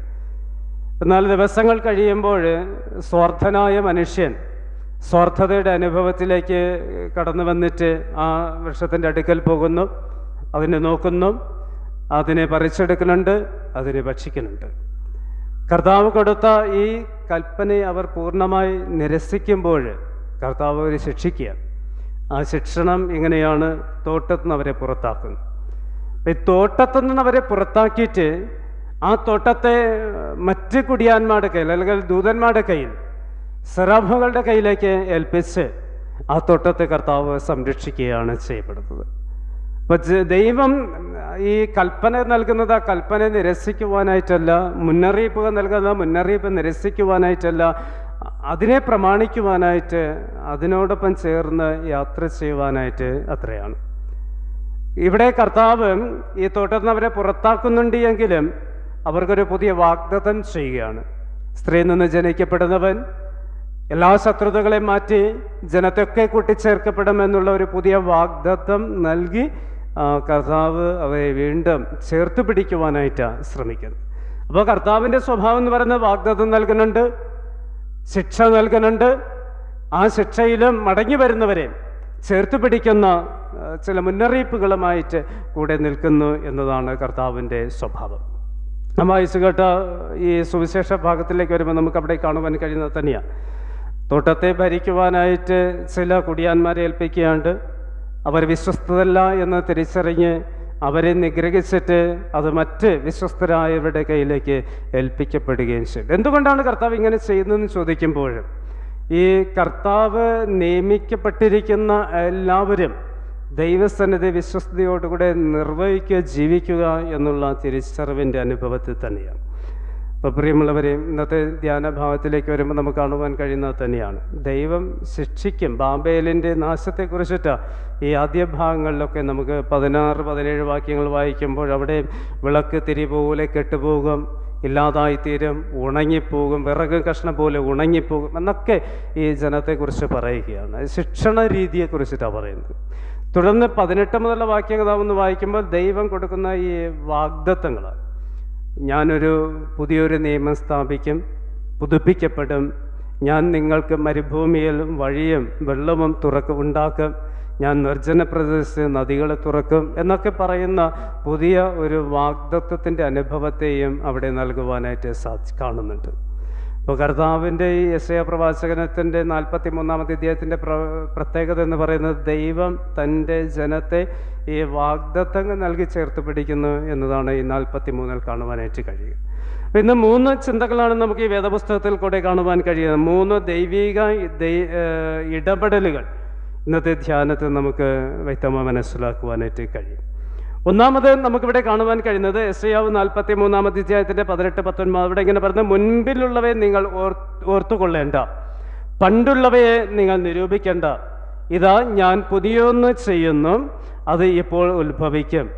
ഞാൻ മരുഭൂമിയിൽ വഴിയും നിർജ്ജന പ്രദേശത്ത് നദികളും ഉണ്ടാകും. അപ്പോൾ ഒന്നാമത് ദൈവത്തിൻ്റെ ഇടപെടൽ, നമ്മൾ ദൈവത്തിൻ്റെ ഇടപെടൽ എന്ന് പറയുന്നത് കർത്താവ് വാഗ്ദത്തങ്ങൾ നൽകി നമ്മെ ചേർത്ത് പിടിക്കുന്ന ഒരു ഇടപെടലാണ്. നമ്മെ ചേർത്ത് പിടിക്കുന്ന കർത്താവ് വാഗ്ദത്തങ്ങൾ നൽകി കൂടെ ഉണ്ടാകും എന്നതാണ്. ഇവിടെ എന്താണ് ദൈവം മനുഷ്യർക്ക് നൽകുന്ന വാഗ്ദത്തങ്ങൾ? ഒത്തിരിയേറെ വാഗ്ദത്തങ്ങൾ ദൈവം നൽകുന്നുണ്ട്. യെശയ്യാ പ്രവചനം തന്നെ പറയുന്നുണ്ട്: കന്യാഗർഭിണി ഒരു മകനെ പ്രസവിക്കും, അവന് ഇമ്മാനുവേൽ എന്ന പേര് വിളിക്കപ്പെടും, അവൻ അത്ഭുത മന്ത്രി, വീണാം ദൈവം, നിത്യപിതാവ് എന്നൊക്കെ വിളിക്കപ്പെടും. ഇശായുടെ മുളയിൽ നിന്ന് പുതിയ മുള പുറപ്പെടുവിച്ചു വരും, അത് നിങ്ങൾക്ക് രക്ഷയായി തീരും എന്നൊക്കെ ഉള്ള ഒത്തിരിയേറെ വാഗ്ദത്തങ്ങൾ നമുക്ക് വേദപുസ്തകത്തിൽ കാണുവാനായി സാധിക്കും. യെശയ്യാവ് 43-ാം അധ്യായത്തിൻ്റെ 1-2 വാക്യങ്ങളിലേക്ക് വരുമ്പോഴും അവിടെ കാണുവാൻ കഴിയുന്നത് അങ്ങനെയാണ്. നിങ്ങൾ ഭയപ്പെടേണ്ടതായിട്ടില്ല, ഞാൻ നിങ്ങളെ വീണ്ടെടുത്തിരിക്കുന്നു, ഞാൻ നിങ്ങളെ പേർ ചൊല്ലി വിളിച്ചിരിക്കുന്നു, നീ എനിക്കുള്ളവൻ തന്നെ. നീ നദിയിൽ കൂടെ വെള്ളത്തിൽ കൂടെ കടന്നാലും ഞാൻ നിന്നോട് കൂടെ ഇരിക്കും, അത് നിന്റെ മേൽ അടുത്ത് വരികയില്ല. നീ തീയിൽ കൂടെ കടന്നാലും വെന്തു പോകുകയില്ല, അഗ്നിജ്വാല നിന്നെ ദഹിപ്പിക്കുകയില്ല. ഇസ്രായേലിൻ്റെ രക്ഷകൻ എപ്പോഴും നിന്നോടും നിന്റെ ജീവിതത്തോടു കൂടെ ഉണ്ടാകും എന്നുള്ള ഈ ദൈവത്തിൻ്റെ ചില വാഗ്ദത്തങ്ങൾ നമുക്ക് നൽകുകയാണ്. അപ്പോൾ ദൈവം നൽകുന്ന വാഗ്ദത്തം ഇതാണ്: ഞാൻ കൂടെ ഉണ്ടാകും, ഞാൻ കൂടെ ഉണ്ടാകും, ഞാൻ നിൻ്റെ ജീവിതത്തെ ചേർത്ത് പിടിച്ച് നിന്നെ അനുഗ്രഹിക്കുവാനായിട്ട് കൂടെ ഉണ്ടാകും എന്നത് തന്നെയാണ്. അതാണ് കർത്താവ് ഇവിടെ പറയുന്നത്. ഞാൻ കൂടെ ഉള്ളത് കൊണ്ട് നീ നിൻ്റെ പഴയ കാലത്തിലേക്ക് തിരികെ നോക്കേണ്ട, ഇന്നലകളിലേക്ക് നീ നോക്കേണ്ട. 18 പറയുന്നതാണ്, മുൻപിലുള്ളവയെ നീ ഓർത്തുകൊള്ളേണ്ട, പണ്ടുള്ളവയെ നീ നിരൂപിക്കുകയും വേണ്ട. അപ്പോൾ ഇന്നലെ സംഭവിക്കുന്ന നിന്റെ ജീവിതത്തിലെ ഭൂതകാലത്തെക്കുറിച്ച് നീ ഓർത്തെടുക്കേണ്ടതിൻ്റെ ആവശ്യകതയില്ല. ഭൂതകാലത്തെക്കുറിച്ച് ഓർത്ത് നീ വിഷമിക്കരുത്, ദുഃഖിക്കരുത്, നിരാശപ്പെടേണ്ടതായിട്ട് ഇല്ല. എന്താണ് ഭൂതകാലം? ഭൂതകാലം എന്ന് പറയുന്നത് അത് കഷ്ടതകളുടെ കാലമാണ്, വേദനയുടെയും നിരാശയുടെയും ഈ ദുഃഖം പേറുന്നൊരു കാലഘട്ടമാണ്. ഈ മരുഭൂമിയിൽ കൂടെ കടന്നുപോയപ്പോഴും അവിടെ നിനക്ക് വിശപ്പുണ്ടായിരുന്നു, നിനക്ക് ദാഹമുണ്ടായിരുന്നു, അവിടെ നിന്റെ ജീവിതം ക്ഷീണിച്ചുപോയി, നീ തകർന്നുപോയി, നിന്നെ കരുതുവാനായിട്ടൊന്നുമില്ല, നിനക്ക് തണലുണ്ടായിരുന്നില്ല, അവിടെ പച്ചപ്പുണ്ടായിരുന്നില്ല. ആ ഒരു കഷ്ടകാലത്തെക്കുറിച്ച്, പണ്ടുള്ളവയെക്കുറിച്ച്, ഭൂതകാലത്ത് നീ അനുഭവിച്ചതായ ജീവിതത്തിൻ്റെ നാശകരമായ അനുഭവത്തെക്കുറിച്ച് ഒരു നാളും നീ വേദനിക്കപ്പെടരുത്, അതിനെക്കുറിച്ച് ഓർക്കുക. കർത്താവ് നമുക്ക് നൽകുന്ന മുന്നറിയിപ്പ് ഇതാണ്. ഈ നോമ്പ് കാലഘട്ടത്തെ ഒരു ദിവസത്തെ ധ്യാനം ഇതാണ്. ഈ ഇന്നിൻ്റെ യാഥാർത്ഥ്യങ്ങളിൽ കൂടെ യാത്ര ചെയ്യുന്നതാണ്. ഭൂതകാലത്തെ മറക്കുക, ഭാവി കാലത്തെ ഈ ഒത്തിരി പ്രതീക്ഷയോടുകൂടെ നോക്കിക്കാണാതെ ഇന്നിൻ്റെ സൗഭാഗ്യങ്ങളിൽ, ഇന്നിൻ്റെ യാഥാർത്ഥ്യങ്ങളിൽ, ഇന്നിൻ്റെ ലോകത്തോടുകൂടെ ചേർന്ന് ജീവിക്കുക, ചേർന്നടക്കുക, അതിന് ദൈവത്തിൻ്റെ വചനം മുറുകെ പിടിക്കുക എന്നതാണ്. അപ്പോൾ കർത്താവ് ഇവിടെ പറഞ്ഞത് തന്നെയാണ്, നീ ഇന്നലെ നിൻ്റെ ജീവിതത്തിൽ ഉണ്ടായതിനെക്കുറിച്ച് ഓർത്തുകൊള്ളാതെ, പണ്ടുള്ള നിൻ്റെ ജീവിതത്തെ ഓർത്തുകൊള്ളാതെ, അതിനെക്കുറിച്ച് ഭാരപ്പെടാതെ, അതിനെക്കുറിച്ച് നിരാശപ്പെടാതെ നീ യാത്ര ചെയ്യേണ്ടത് വാഗ്ദത്തത്തിൽ വിശ്വസ്തനായിരിക്കുന്ന ദൈവത്തെക്കുറിച്ചിട്ടാണ്. ഇവിടെ കർത്താവ് ചില വാഗ്ദത്തം നൽകും. 2 വാഗ്ദത്തങ്ങളാണ് നൽകുന്നത്. ഒന്നാമത് പറയുന്ന, മരുഭൂമിയിൽ ഞാൻ വഴിയും വെള്ളവും ഉണ്ടാക്കും. മരുഭൂമി എന്ന് പറയപ്പെടുന്ന മരുഭൂമിയുടെ പ്രത്യേകത എന്ന് പറയുന്നത്, ഈ മരുഭൂമിയിൽ സ്ഥിരമായ ഒരു വഴിയില്ല, എല്ലാം വഴിയാണ്. മരുഭൂമിയിൽ ഇങ്ങനെ കടന്നു പോകുന്നൊക്കെ വഴിയാണ്. ആടുജീവിതം എന്നൊരു സിനിമ കണ്ടിട്ടുള്ളവർക്കറിയാം. ആ സിനിമയിൽ കാണുമ്പോഴേ മരുഭൂമി എന്ന് പറയുന്നത് വഴിയില്ലാത്തൊരിടാണ്, മൊത്തം വഴിയാണ്. അത് സ്ഥിരമായൊരു വഴി അവിടെ ഇല്ല എന്നതാണ്. ഈ മരുഭൂമിയുടെ മറ്റൊരു പ്രത്യേകത എന്ന് പറയുന്നത്, അവിടെ നീരുറവകളില്ല എന്ന്. നീരുറവകൾക്ക് സാധ്യതകളില്ല.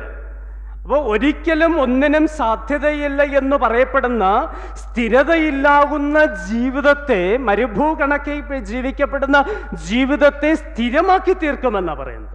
അവിടെ സുഭിക്ഷമാകുന്ന, സമൃദ്ധിയാകുന്ന, പ്രതീക്ഷകൾ അസ്തമിച്ചു പോകുന്ന ഇടത്ത് ജീവനേകുന്ന ഒരു അനുഭവത്തെ കർത്താവ് തുറക്കും, ഉണ്ടാക്കും എന്ന ഒന്നാമത് വാഗ്ദത്തം. അത് പറയുന്നത്, മരുഭൂമി ഞാൻ വഴി തുറക്കും, മരുഭൂമി ഞാൻ വെള്ളമുണ്ടാക്കും. പ്രിയമുള്ളവരെ, മരുഭൂ കണക്കി ജീവിക്കപ്പെടുന്ന എൻ്റെയും നിൻ്റെ ജീവിത കർത്താവ് ഇടപെടുമ്പോൾ സ്ഥിരതയില്ലാതെ ജീവിതത്തിൽ ഒരു സുസ്ഥിരമാകുന്ന അനുഭവത്തെ ദൈവം നൽകും. സമൃദ്ധിയില്ലാത്ത ജീവിതത്തിൽ സമൃദ്ധിയുടെ അനുഭവം നൽകും. പ്രതീക്ഷകൾ നഷ്ടപ്പെട്ടു പോയാൽ എൻ്റെയും നിൻ്റെ ജീവിതത്തിൽ ജീവനേകുന്ന ഒരു പ്രതീക്ഷയുടെ അനുഭവം കർത്താവ്. അതിൽ ഞാൻ ചെയ്യേണ്ടത്, ഇന്നലെകളെ ഓർത്ത്, ഇന്നലെ സംഭവിച്ച കാര്യാദികളെ ഓർത്ത്, ഇന്നലെ നടന്ന ജീവിതത്തെ ഓർത്ത് ദുഃഖിക്കാതെ ഇന്നിൻ്റെ സൗഭാഗ്യത്തിൽ യാത്ര ചെയ്ത്, ഇന്നിൻ്റെ യാഥാർത്ഥ്യങ്ങൾ യാത്ര ചെയ്ത് വാഗ്ദത്തങ്ങളോടുകൂടെ ചേർന്നിരിക്കുക എന്നുള്ള ദൈവത്തിൻ്റെ ഓർമ്മപ്പെടുത്തുന്നത്. അപ്പോൾ മരുഭൂമി കർത്താവ് മാറ്റും. രണ്ടാമത് കർത്താവ് പറയുന്നത്, നിർജ്ജന പ്രദേശത്ത് ഞാൻ നദികൾ ഉണ്ടാക്കും എന്നാണ്. നിർജ്ജന പ്രദേശത്തിൻ്റെ പ്രത്യേകത എന്ന് പറയുന്നത്, ആൾ പാർപ്പിടമില്ലാത്ത ഒരിടമാണ്, ജനവാസമില്ലാത്തൊരിടമാണ്. അവിടെ ഒന്നിനും സാധ്യതയില്ല, ഇവിടെ പച്ചയില്ല, തണലില്ല, അങ്ങനെയുള്ള ഒരു ഇടമാണ്. അപ്പോൾ ഈ നിർജ്ജനമാകുന്ന ഇടത്ത് പാർപ്പിടമില്ലാത്ത, ആൾ പാർപ്പിടമില്ലാത്ത, ജനസാന്ദ്രതയില്ലാത്ത ഇടത്ത് ജനസാന്ദ്രതയുടെ ഒരു അനുഭവം ഉണ്ടാക്കും. നദിയുണ്ടെങ്കിൽ അവിടെ പച്ചപ്പുണ്ടാകും, നദിയുണ്ടെങ്കിൽ അവിടെ ജനവാസം ഉണ്ടാകും, നദിയുണ്ടെങ്കിൽ അവിടെ ആൾപ്പാർപ്പിടത്തിൻ്റെ അനുഭവങ്ങൾ ഉണ്ടാകും. അപ്പം കർത്താവ് പറയുകയാണ്, നിന്നിൽ ചില നിർജ്ജനമാകുന്ന അനുഭവങ്ങളുണ്ട്. ഈ നിർജ്ജനമാകുന്ന അനുഭവങ്ങളെ കർത്താവ് നീക്കിത്തരും. നിന്നിൽ കർത്താവ് ജീവൻ്റെ നദി പുറപ്പെടുവിക്കും എന്ന് പറയുന്നു. അപ്പോൾ കർത്താവ് പറയുന്നത് അവൻ വാഗ്ദത്തങ്ങൾ നൽകിയിട്ട് നമ്മെ ഇങ്ങനെ ചേർത്ത് പിടിക്കുകയാണ്. അവൻ്റെ വാഗ്ദത്തം എന്ന് പറയുന്നത് സുഭിക്ഷമാവുന്ന ഒരു ജീവിതം ദൈവം നിനക്ക് നൽകും എന്നത് തന്നെയാണ്. വിശുദ്ധ സാക്രമെന്റിലേക്ക് വരുമ്പോഴും നമുക്ക് ലഭിക്കുന്നത് തന്നെയാണ് സുഭിക്ഷമായ ജീവിതമാണ്. എന്നിലെ മരുഭൂമി കണക്കെയുള്ള ഹൃദയം, മരുഭൂമി കണക്കെയുള്ള ജീവിതം സ്ഥിരതയുടെ ഒരു ജീവിതമാക്കി തീർക്കുകയാണ്.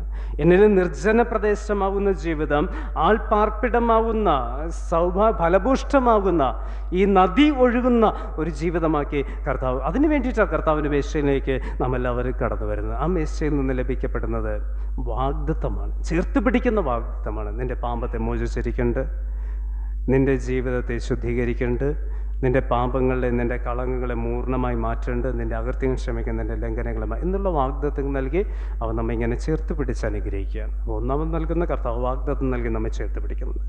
രണ്ടാമത് കർത്താവ് നമുക്ക് നൽകുന്നത് ദൈവീകമായ പരിജ്ഞാനത്തിൻ്റെ ശ്രേഷ്ഠതയിൽ അവൻ നമ്മെ നിലനിർത്തുന്നു എന്നതാണ്. ദൈവീകമാകുന്ന പരിജ്ഞാനത്തിൻ്റെ ശ്രേഷ്ഠതയിൽ നമ്മെ ഇങ്ങനെ ചേർത്ത് പിടിക്കുന്നത്. എന്താണ് ദൈവിക പരിജ്ഞാനം?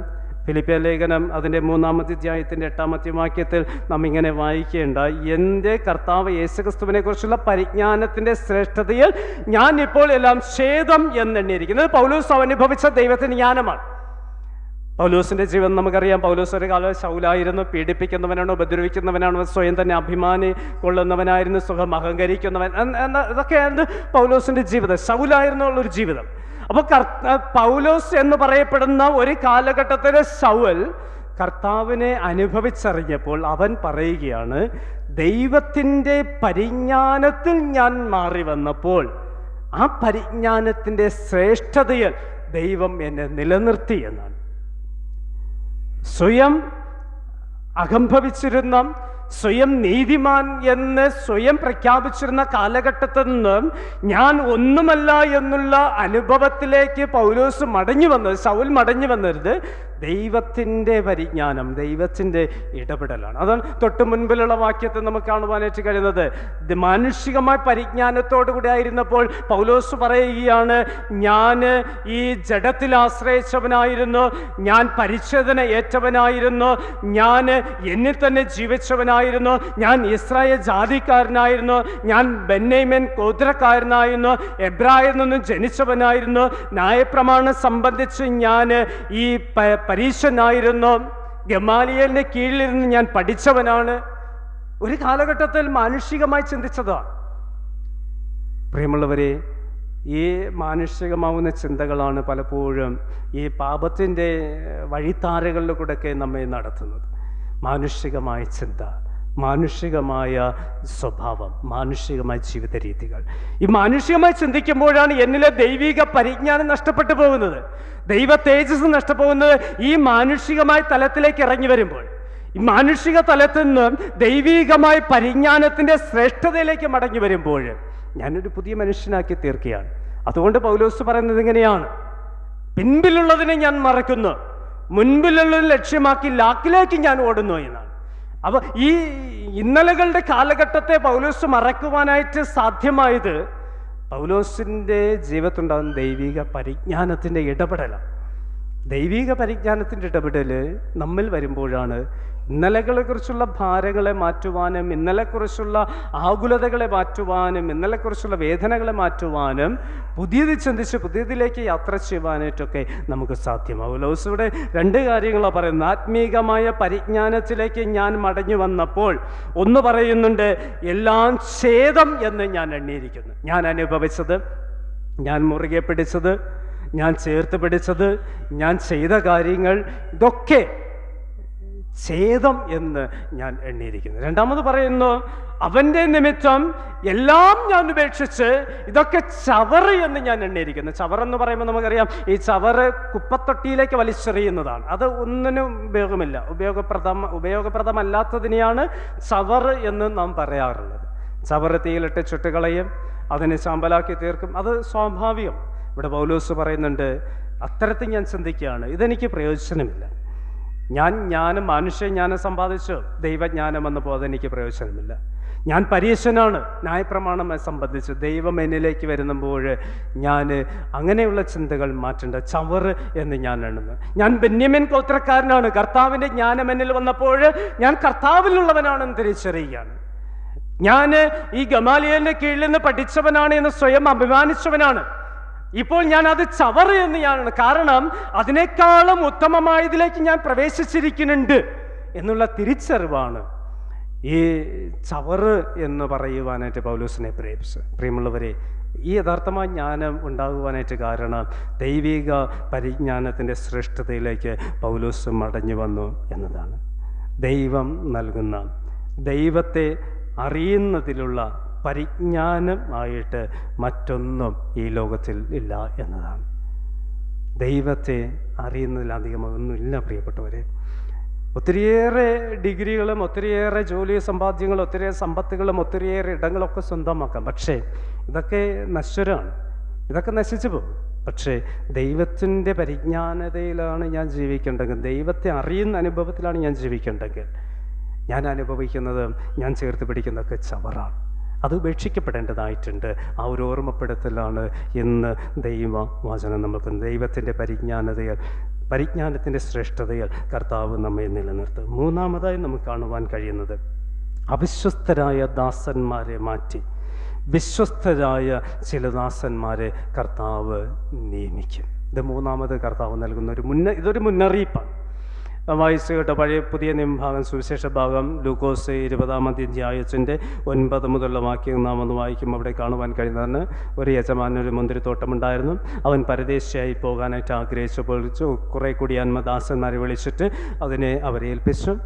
കാലങ്ങൾ കഴിഞ്ഞു. അതിന്ന് ഫലം എടുക്കുവാനായിട്ട് അവൻ ഓരോ ദാസന്മാരെ കുടിയാന്മാരുടേക്കിലേക്ക് അയച്ചു. അങ്ങനെ 3 പേരെ അയക്കുക. ഈ 3 പേരെ അയച്ചപ്പോൾ 3 പേരെയും ഈ കുടിയാന്മാർ പിടിച്ച് പീഡിപ്പിച്ച്, ചിലരെ അടിച്ച് തോട്ടത്തിൽ നിന്ന് പുറത്താക്കി, ചിലരെ തോട്ടത്തിനകത്ത് പോലും കയറ്റില്ല, ചിലരെ കൊന്നുകളഞ്ഞു. 4ാമത് ഈ യജമാനൻ ചെയ്ത മറ്റൊരു കാര്യം, തൻ്റെ ഏകജാതനായ പുത്രനെ അവൻ അയക്കുക. കാരണം ഈ യജമാനൻ ചിന്തിച്ചത്, ഈ പുത്രനെ അയച്ചാൽ അവർ മടങ്ങി വരും, ഈ തോട്ടത്തിൻ്റെ അവകാശം അവനെ ഏൽപ്പിക്കുന്നു. പക്ഷേ ചിന്തിച്ചതോ പ്രവർത്തിച്ചതോ അല്ല അവിടെ സംഭവിച്ചത്. ഇവനാണ് ഈ തോട്ടത്തിൻ്റെ അവകാശി എന്ന് പറഞ്ഞിട്ട് ഇവനെ പിടിച്ചു കൊല്ലുകയാണ്. ക്രിസ്തുവിനെ ലോകത്തിലേക്ക് അയച്ചപ്പോൾ ക്രിസ്തുവിനെ അംഗീകരിക്കുവാൻ കഴിയാതെ ക്രിസ്തുവിനെ കൊന്നു കളഞ്ഞ ഒരു സമൂഹത്തെയാണ് നമ്മുടെ വേദപുസ്തകം നമുക്ക് കാണുവാനായിട്ട് കഴിയുക. അപ്പോൾ 4 പേരെ അയച്ചു. 4 പേരെയും കുടിയാന്മാർ കൊന്നുകളഞ്ഞു, നിഗ്രഹിച്ചു കളഞ്ഞു, പീഡിപ്പിച്ചു കളഞ്ഞു, തോട്ടത്തിൽ നിന്നൊക്കെ പുറത്താക്കി. അവസാനം 5ാമത് നമുക്ക് കാണുവാൻ കഴിയുന്നത്, ഈ യജമാനൻ നേരിട്ട് തോട്ടത്തിലേക്ക് ഇറങ്ങി വരും. നേരിട്ട് ഇറങ്ങി വന്നിട്ട് ഇവിടെ വചനം 16-ാമത്തെ വാക്യത്തിൽ പറഞ്ഞു, അവൻ വന്ന് കുടിയാന്മാരെ നിഗ്രഹിച്ച് തോട്ടം അന്യന്മാർക്ക് ഏൽപ്പിച്ചു കൊടുത്തു. എന്തുകൊണ്ടാണ് ഇത് സംഭവിക്കുന്നത്? വിശ്വസ്തത ഇല്ലായ്മ, അവിശ്വസ്തമാകുന്ന പ്രവർത്തനം. യജമാനന് വിശ്വസ്തനായിരിക്കേണ്ടവരെ യജമാനൻ വിശ്വസ്തനായിരുന്നില്ല. യജമാനൻ്റെ സമ്പാദ്യം സ്വന്തമാക്കുവാനായിട്ട്, അത് എൻ്റേതാക്കുവാനായിട്ട് ശ്രമിച്ചപ്പോഴാണ് കർത്താവ് അവരെ വല്ലാണ്ട് നിഗ്രഹിക്കുകയാണ്, അവരെ ഉപദ്രവിക്കുകയാണ്, അവരെ കൊന്നുകളയുകയാണ്. തോട്ടത്തെ പുറത്താക്കുക മാത്രമല്ല, അവരെ നശിപ്പിച്ച ഒരു ന്യായവിധി അവിടെ ഉണ്ടാക്കുന്നത്. ഈ ന്യായവിധി ഉണ്ടാക്കിയിട്ട് കർത്താവ് ഈ തോട്ടത്തെ, യജമാനൻ ഈ തോട്ടത്തെ അന്യന്മാരുടെ കയ്യിൽ ഏൽപ്പിക്കുന്ന ഒരു അനുഭവം ഉണ്ടാവുകയാണ്.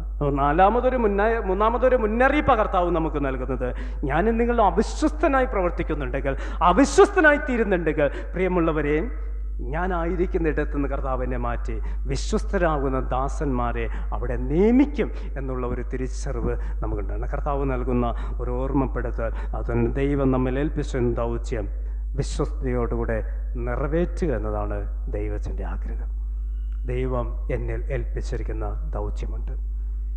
കുടുംബത്തിൻ്റെ ദൗത്യം, സഭയുടെ ദൗത്യം, സമൂഹത്തിൻ്റെ ദൗത്യം, വ്യക്തിജീവിതങ്ങളുടെ ദൗത്യം ഒക്കെ ദൈവം എന്നെ ഏൽപ്പിച്ചിരിക്കുക. ഈ ദൗത്യം എനിക്ക് വിശ്വസ്തയോടുകൂടെ നിറവേറ്റുവാനായിട്ട് കഴിഞ്ഞില്ല എങ്കിൽ, പ്രിയമുള്ളവരെ, എന്നിൽ നിന്ന് അതെടുത്ത് ദൈവത്താൽ വിശ്വസ്തരായ മറ്റുള്ളവരുടെ കയ്യിൽ ഏൽപ്പിക്കപ്പെടുമെന്നുള്ള ആ തിരിച്ചറിവിൻ്റെ അനുഭവത്തോടുകൂടെ നമുക്ക് ഈ കാലഘട്ടത്തെ ജീവിക്കാം. ഈ നോമ്പ് കാലഘട്ടത്തിൻ്റെ അവസാന നാളുകളിൽ അനുഭവിക്കുവാനായിട്ടുള്ള നിമിഷങ്ങൾ, ദിവസങ്ങൾ നമുക്ക് ലഭിക്കുമ്പോൾ നാം ചെയ്തു പോയ അവിശ്വസ്തമാവുന്ന കാര്യാദികളെ, വിശ്വസ്തതയല്ലാത്ത ചിന്തകളെയും പ്രവൃത്തികളെയും വാക്കുകളെയും തിരിച്ചറിഞ്ഞ് അനുദമിക്കാം.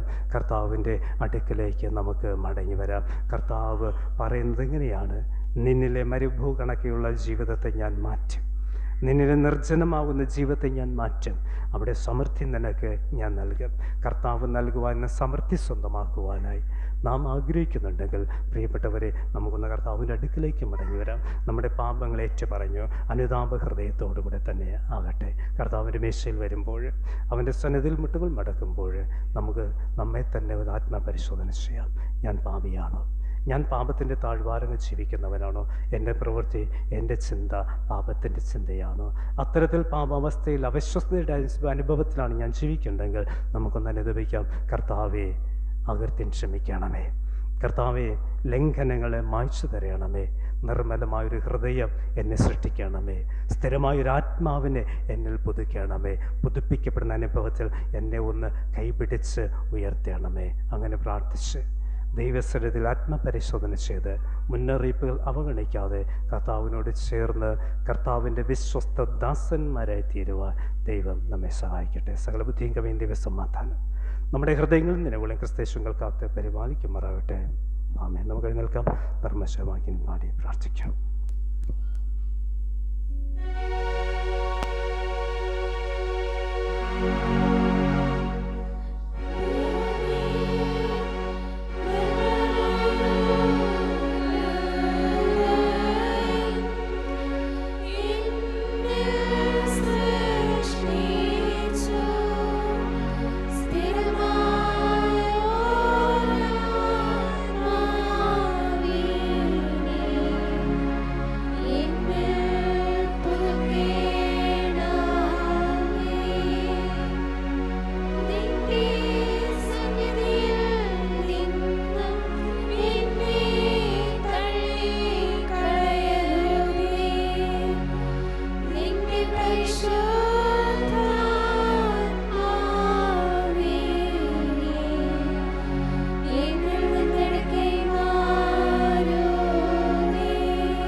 നിത്യനായ ദൈവമേ, ഞങ്ങളുടെ വാഴ്ത്തപ്പെട്ടാക്കി പിതാവേ,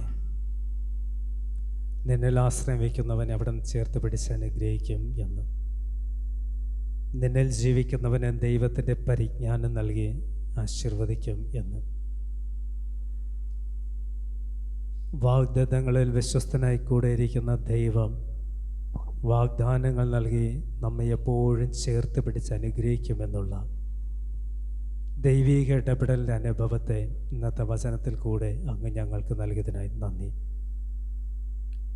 അവിശ്വസ്തരായ ദാസന്മാരെ നീക്കുകയും വിശ്വസ്തരായ ദാസന്മാരുടെ കയ്യിലേക്ക് തോട്ടത്തെ പരമേൽപ്പിക്കും എന്നുള്ള മുന്നറിയിപ്പ് അവിടുത്തെ വചനത്തിൽ കൂടെ ഇന്ന് ഞങ്ങൾക്ക് നൽകിയതിനായി സ്തുതി.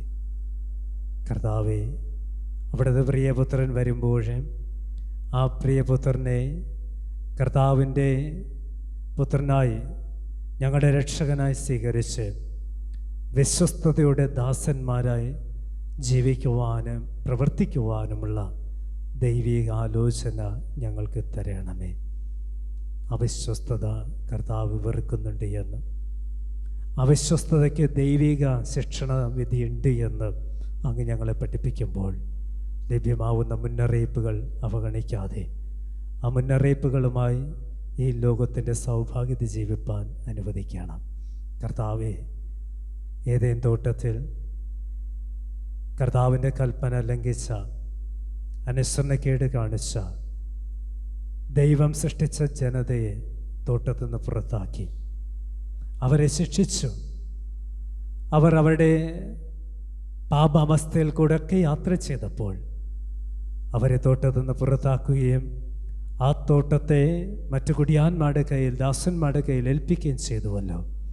നാഥ, നീ ഏൽപ്പിച്ചിരിക്കുന്ന, നീ നൽകിയിരിക്കുന്ന ലോകമാവുന്ന, സഭയാവുന്ന തോട്ടത്തിൽ വിശ്വസ്തയോടുകൂടെ നിലനിൽക്കുവാൻ, പ്രവർത്തിക്കുവാൻ, ദൈവകൽപ്പനയും ചട്ടങ്ങളും അനുസരിച്ചും പ്രമാണിച്ചുകൊണ്ട് ജീവിതത്തെ നയിക്കുവാൻ, ദൈവം നൽകുന്ന മുന്നറിയിപ്പുകളെ ഹൃദയം കൊണ്ട് സ്വീകരിച്ച് ആ മുന്നറിയിപ്പുകൾ അവഗണിക്കാതെ അനുതപിക്കപ്പെടുന്ന മനോഭാവത്തോടുകൂടെ ചെയ്തുപോയ പാപങ്ങളും കുറവുകളും എത്തിച്ചൊല്ലി പുതുപ്പിക്കേണ്ടുന്ന അനുഭവത്തിലേക്ക് എത്തിച്ചേരുവാൻ അങ്ങ് സഹായിക്കണം. പൗലോസിന് ലഭ്യമായ ദൈവീക പരിജ്ഞാനം, സകലതും ഈ ലോകപ്രകാരമാകുന്ന ജ്ഞാനം സവറ എന്ന് പറയുന്ന വിധത്തിലുള്ള ദൈവീക പരിജ്ഞാനം അങ്ങ് ഞങ്ങൾക്ക് തരണമേ. ശാശ്വതമാവുന്ന ഈ ലോക സമ്പാദ്യങ്ങളുടെ പിന്നാലെ കടന്നു പോകുമ്പോൾ നഷ്ടപ്പെട്ടു പോകുന്ന നിത്യരാജ്യത്തിൻ്റെ അവകാശത്തെ തിരിച്ചറിയുവാൻ, ആ നഷ്ടപ്പെട്ടു പോകുന്ന നിത്യജീവനെ വീണ്ടും നേടിയെടുക്കുന്ന അനുഭവത്തിലേക്ക് മടങ്ങി വരുവാൻ വചനമായി, ജ്ഞാനമായി ദൈവമേ കൂടെയിരിക്കണമേ. ദൈവത്തെ അറിയുന്നതാണ് യഥാർത്ഥത്തിലുള്ള പരിജ്ഞാനം, യഥാർത്ഥ സമ്പത്ത് എന്ന് നാം മനസ്സിലാക്കുന്നുണ്ട്. അത്തരത്തിൽ ദൈവത്തെ അറിയുവാൻ, ദൈവത്തെ കാണുവാൻ, ദൈവത്തെ ജീവിക്കുവാൻ, ദൈവകൽപ്പനകളെ പ്രമാണിക്കുവാനുള്ള ദൈവിക വരം കൂടെ ഞങ്ങൾക്ക് ലഭ്യമാക്കണം. കർത്താവിൻ്റെ മേശയിൽ വന്ന് പാപങ്ങൾ ഏറ്റുചൊല്ലി അനുതപിച്ച് മാനസാന്തരപ്പെട്ട് ഈ ആലയമട്ട് മടങ്ങുവാൻ ഇടവരുത്തണമേ അപേക്ഷിക്കുന്നു. ശേഷം കൂടെ ഇരിക്കണം. ഞങ്ങൾ അർപ്പിക്കുവാനിരിക്കുന്ന വഴിപാടുകൾ സ്വീകരിക്കണം. ക്രിസ്തുവിനാൽ ഞങ്ങളുടെ പ്രാർത്ഥന കേൾക്കണം സ്വർഗപിതാവേ, ആമേൻ. ഇപ്പോൾ ഗായിക സ്വർഗാനം ആലപിക്കും. സ്തോത്ര കാഴ്ച സമർപ്പിക്കാം.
അഭിഷേകം ചെയ്യണേ,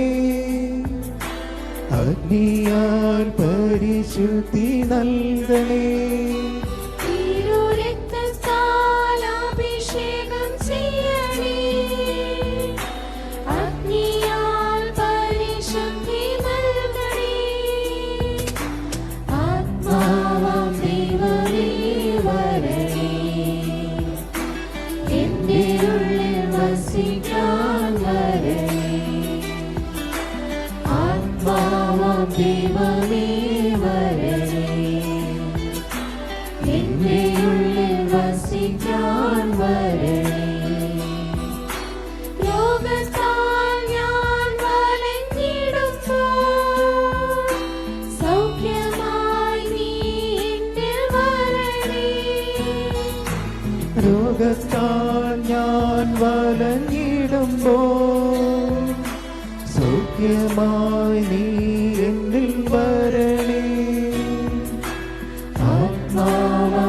ദൈവമേ വരണേ,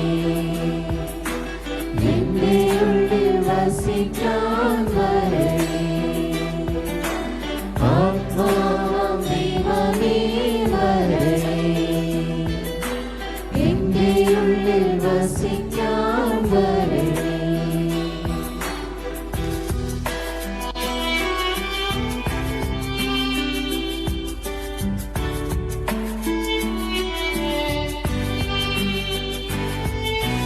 ഭാരത്താൽ ഞാൻ തളർന്നിടുമ്പോൾ ശക്തിയായി എന്നിൽ നിറഞ്ഞിടണേ. ഭാരത്താൽ ഞാൻ തളർന്നിടുമ്പോൾ ശക്തിയായി എന്നിൽ നിറഞ്ഞിടണേ. ആത്മാവാം ദൈവമേ വരണേ, എന്റെ ഉള്ളിൽ വസിക്കാൻ വരണേ. ആത്മാവാം ദൈവമേ വരണേ, എന്റെ ഉള്ളിൽ വസിക്കാൻ വരണേ.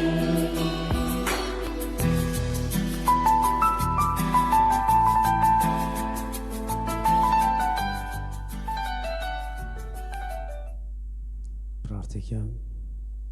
കരുണയുള്ള യേശുവേ,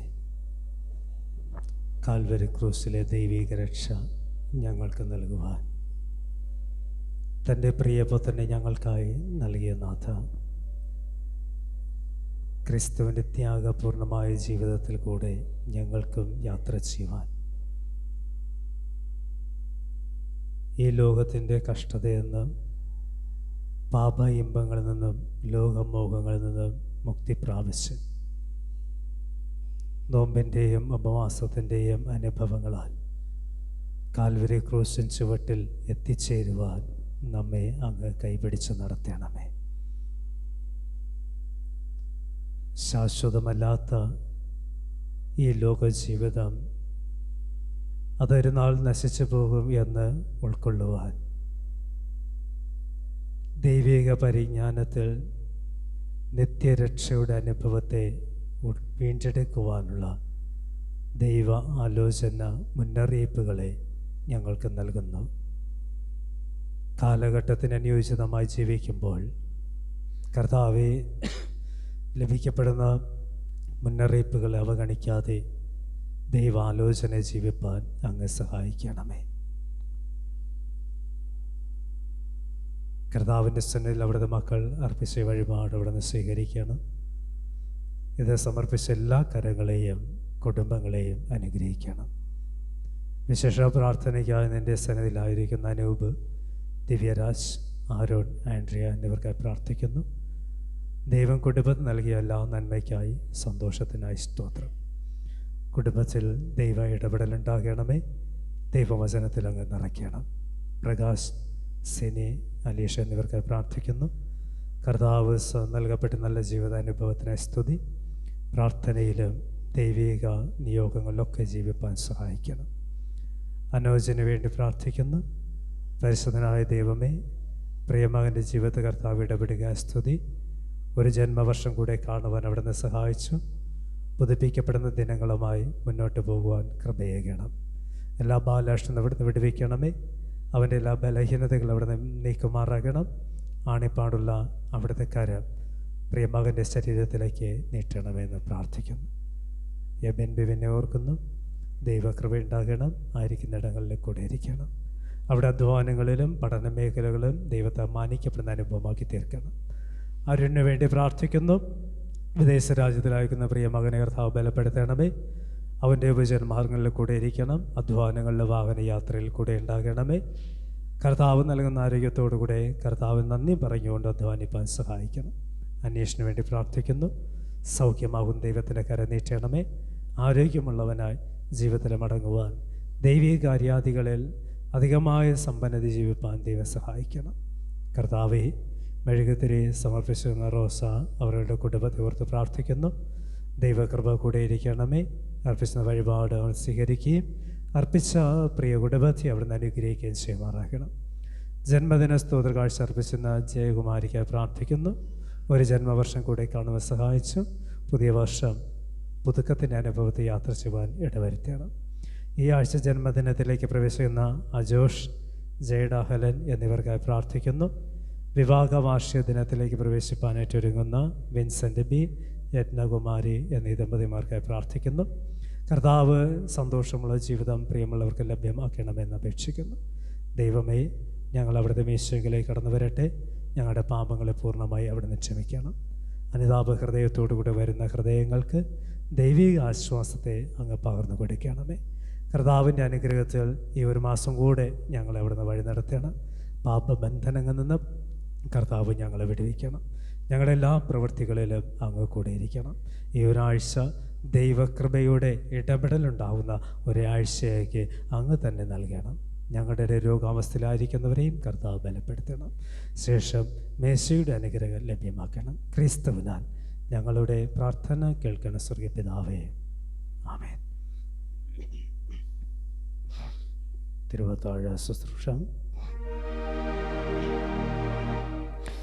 കർത്താവോ നിങ്ങളോടുകൂടെ ഇരിക്കുമാറാകട്ടെ.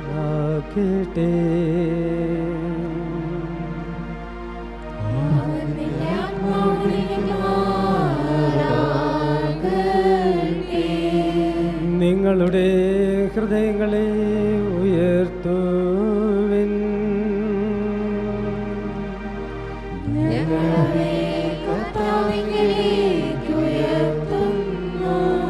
നമ്മുടെ ദൈവമായ കർത്താവിന് നാം സ്തോത്രം ചെയ്യുക.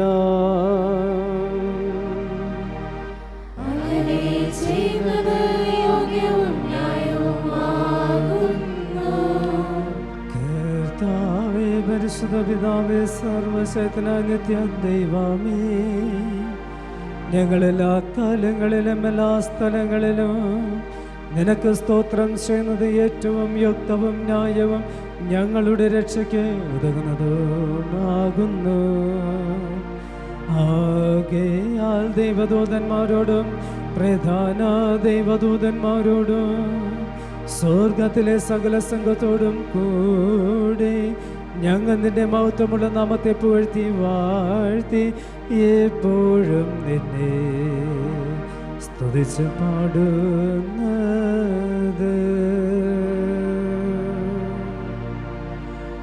സൈന്യങ്ങളുടെ ദൈവമായ കർത്താവ് പരിശുദ്ധൻ,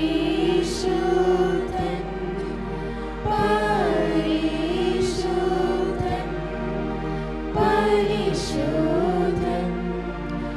ആകാശവും ഭൂമിയും നിന്റെ മഹത്വം നിറഞ്ഞിരിക്കുന്നു.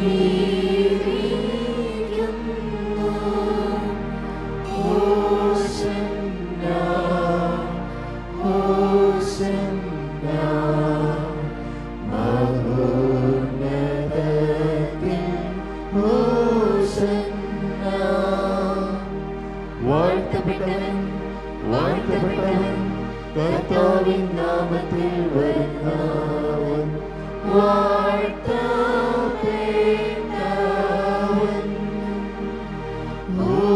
ഹോശന്നാ, ഹോശന്നാ, മഹോന്നതത്തിൽ ഹോശന്നാ. സ്വർഗസ്ഥനായ ഞങ്ങളുടെ പിതാവേ, നിന്റെ നാമം വിശുദ്ധീകരിക്കപ്പെടണമേ. നിന്റെ രാജ്യം വരണമേ. നിന്റെ ഇഷ്ടം സ്വർഗത്തിലെ പോലെ ഭൂമിയിലും ആകണമേ. ഞങ്ങളുടെ ദിവസമുള്ള ആഹാരം ഞങ്ങൾക്കിന്ന് തരണമേ. ഞങ്ങളുടെ കടക്കാരോട് ഞങ്ങൾ ക്ഷമിക്കുന്നത് പോലെ ഞങ്ങളുടെ പാപക്കടങ്ങളെ ഞങ്ങളോടും ക്ഷമിക്കണമേ. ഞങ്ങളെ പരീക്ഷയിൽ കടത്താതെ ദോഷത്തിൽ നിന്ന് ഞങ്ങളെ വിടുവിക്കണമേ.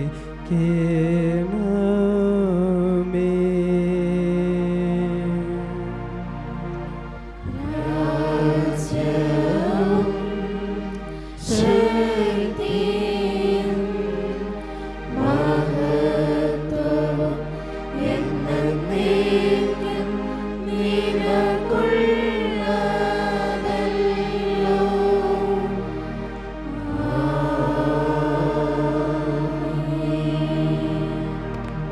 നമ്മുടെ കർത്താവായ യേശുക്രിസ്തുവിനെ കാണിച്ചു കൊടുത്ത രാത്രിയിൽ അവൻ അപ്പമെടുത്ത് സ്തോത്രം ചൊല്ലി നുറുക്കി തൻ്റെ ശിഷ്യന്മാർക്ക് കൊടുത്തു പറഞ്ഞത്, വാങ്ങി ഭക്ഷിപ്പേ, ഇത് നിങ്ങൾക്ക് വേണ്ടി നൽകുന്ന എൻ്റെ ശരീരം, എൻ്റെ ഓർമ്മയ്ക്കായി ഇതു ചെയ്യുവിൻ.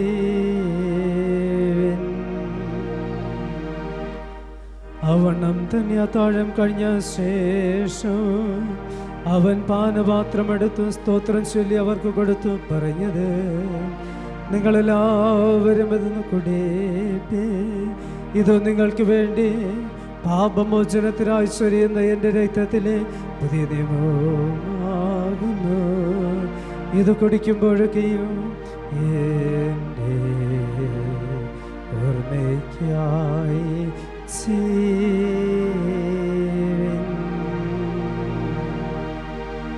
കർത്താവിൻ്റെ സമാധാനം എല്ലായ്പ്പോഴും നിങ്ങളോടുകൂടെ ഇരിക്കുമാറാകട്ടെ.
കർത്താവിൻ്റെ മേശയിലേക്ക് പ്രാർത്ഥനയോടുകൂടെ കടന്നു വരാം.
കാത്തിരിക്കാം ഞാൻ എൻ്റെ അന്ത്യം വരെ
വസ്ത്രം നീ മാറ്റി കുളിക്കാം കുഞ്ഞാട്ടിൻ രക്തത്തിൽ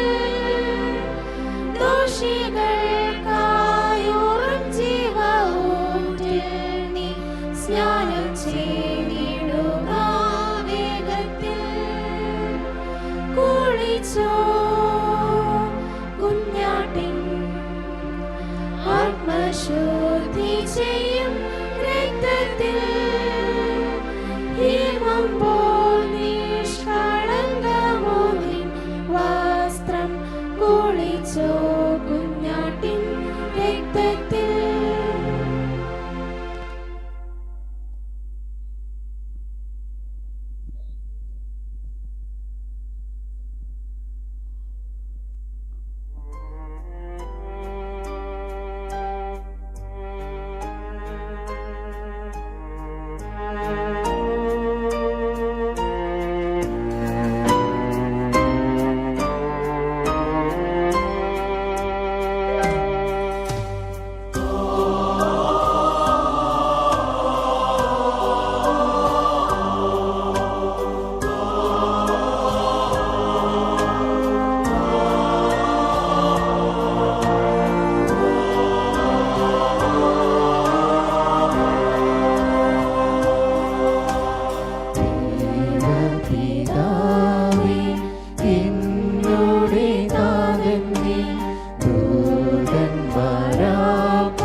പ്രദൻ നീ ദൂതന്മാരാ പകൽ വാഴ്ത്തിടുന്നു നന്ദിയാൽ വണങ്ങും തിരുമുൻപിലും നേരം എന്നുമെന്നും നീ ആരാധ്യനാ നന്ദിയാൽ വണങ്ങും തിരുമുൻപിലും നേരം എന്നുമെന്നും നീ ആരാധ്യനാ നീ പരിശുദ്ധൻ നീ എന്നും സ്തുത്യൻ ദൈവമേ നീ മാത്രം യോഗ്യനാം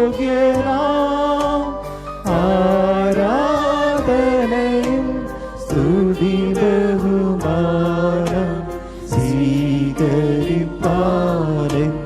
നീ യോഗ്യനാം ആരാധനയും സ്തുതി ബഹുമാനം സ്വീകരിപ്പാനെന്നും നീ യോഗ്യനാം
ഇപ്പോൾ നാഥാ തിരുവചനം പോലെ നീ അടിയാനെ സമാധാനത്തോടു വിട്ടയയ്ക്കുന്നു.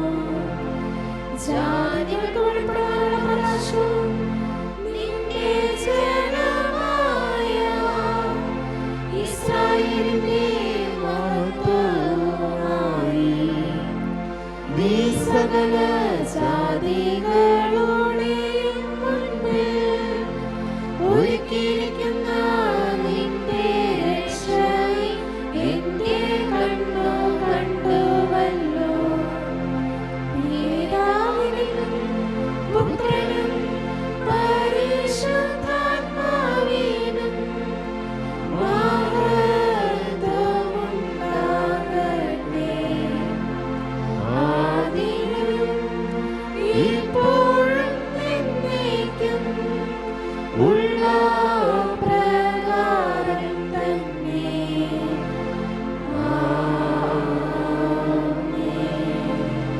യഹോവയ്ക്ക് സ്തോത്രം ചെയ്യുന്നവൻ നല്ലവനല്ലോ. അവന്റെ ദയ എന്നേക്കുമുള്ളത്. സർവശക്തിയുള്ള ദൈവമേ, ഈ വലിയൊരു ദാനം കൊണ്ട് അവിടെ നിന്ന് ഞങ്ങൾ ആശ്വസിപ്പിച്ചിരിക്കുക. ഞങ്ങൾ അങ്ങേക്ക് നന്ദി പറയുന്നു. അങ്ങയോടുള്ള വിശ്വാസത്തിനും ഞങ്ങളിലുള്ള അന്യോന്യമായ സ്നേഹത്തിനും അവിടുന്ന് കൃപയായി ഇതിനായി ഞങ്ങളെ ബലപ്പെടുത്തേണമെന്നു. അങ്ങയോടും പരിശുദ്ധാത്മാവിനോടുകൂടെ എന്നേക്കും വാഴുന്ന അവിടുത്തെ പ്രിയപുത്രനായ യേശുക്രിസ്തു മുഖാന്തരം ഞങ്ങൾ പ്രാർത്ഥിക്കുന്നു.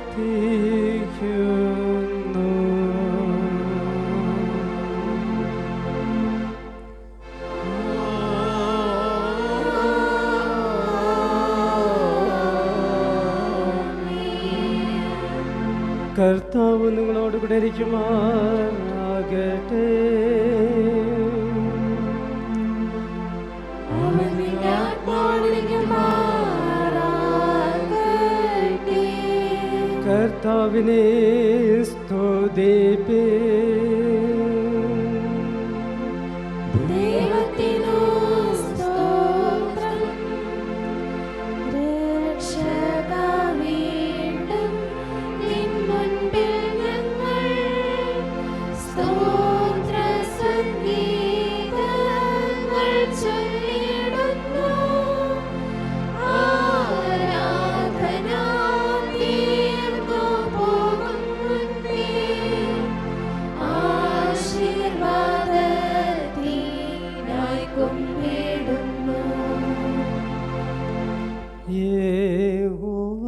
നിന്നെ അനുഗ്രഹിച്ച് കാക്കുമാറാകട്ടെ. യഹോവ തിരുമുഖം നിന്റെ മേൽ പ്രകാശിപ്പിച്ചു നിന്നോട് കൃപയുള്ളവനാകട്ടെ. യഹോവ തിരുമുഖം നിന്റെ മേലുയർത്തി നിനക്ക് സമാധാനം നൽകുമാറാകട്ടെ.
വിശുദ്ധാരൻ പങ്കെടുത്ത എല്ലാവർക്കും ദൈവനാമത്തിലുള്ള നന്ദി സ്നേഹം അറിയിക്കട്ടെ.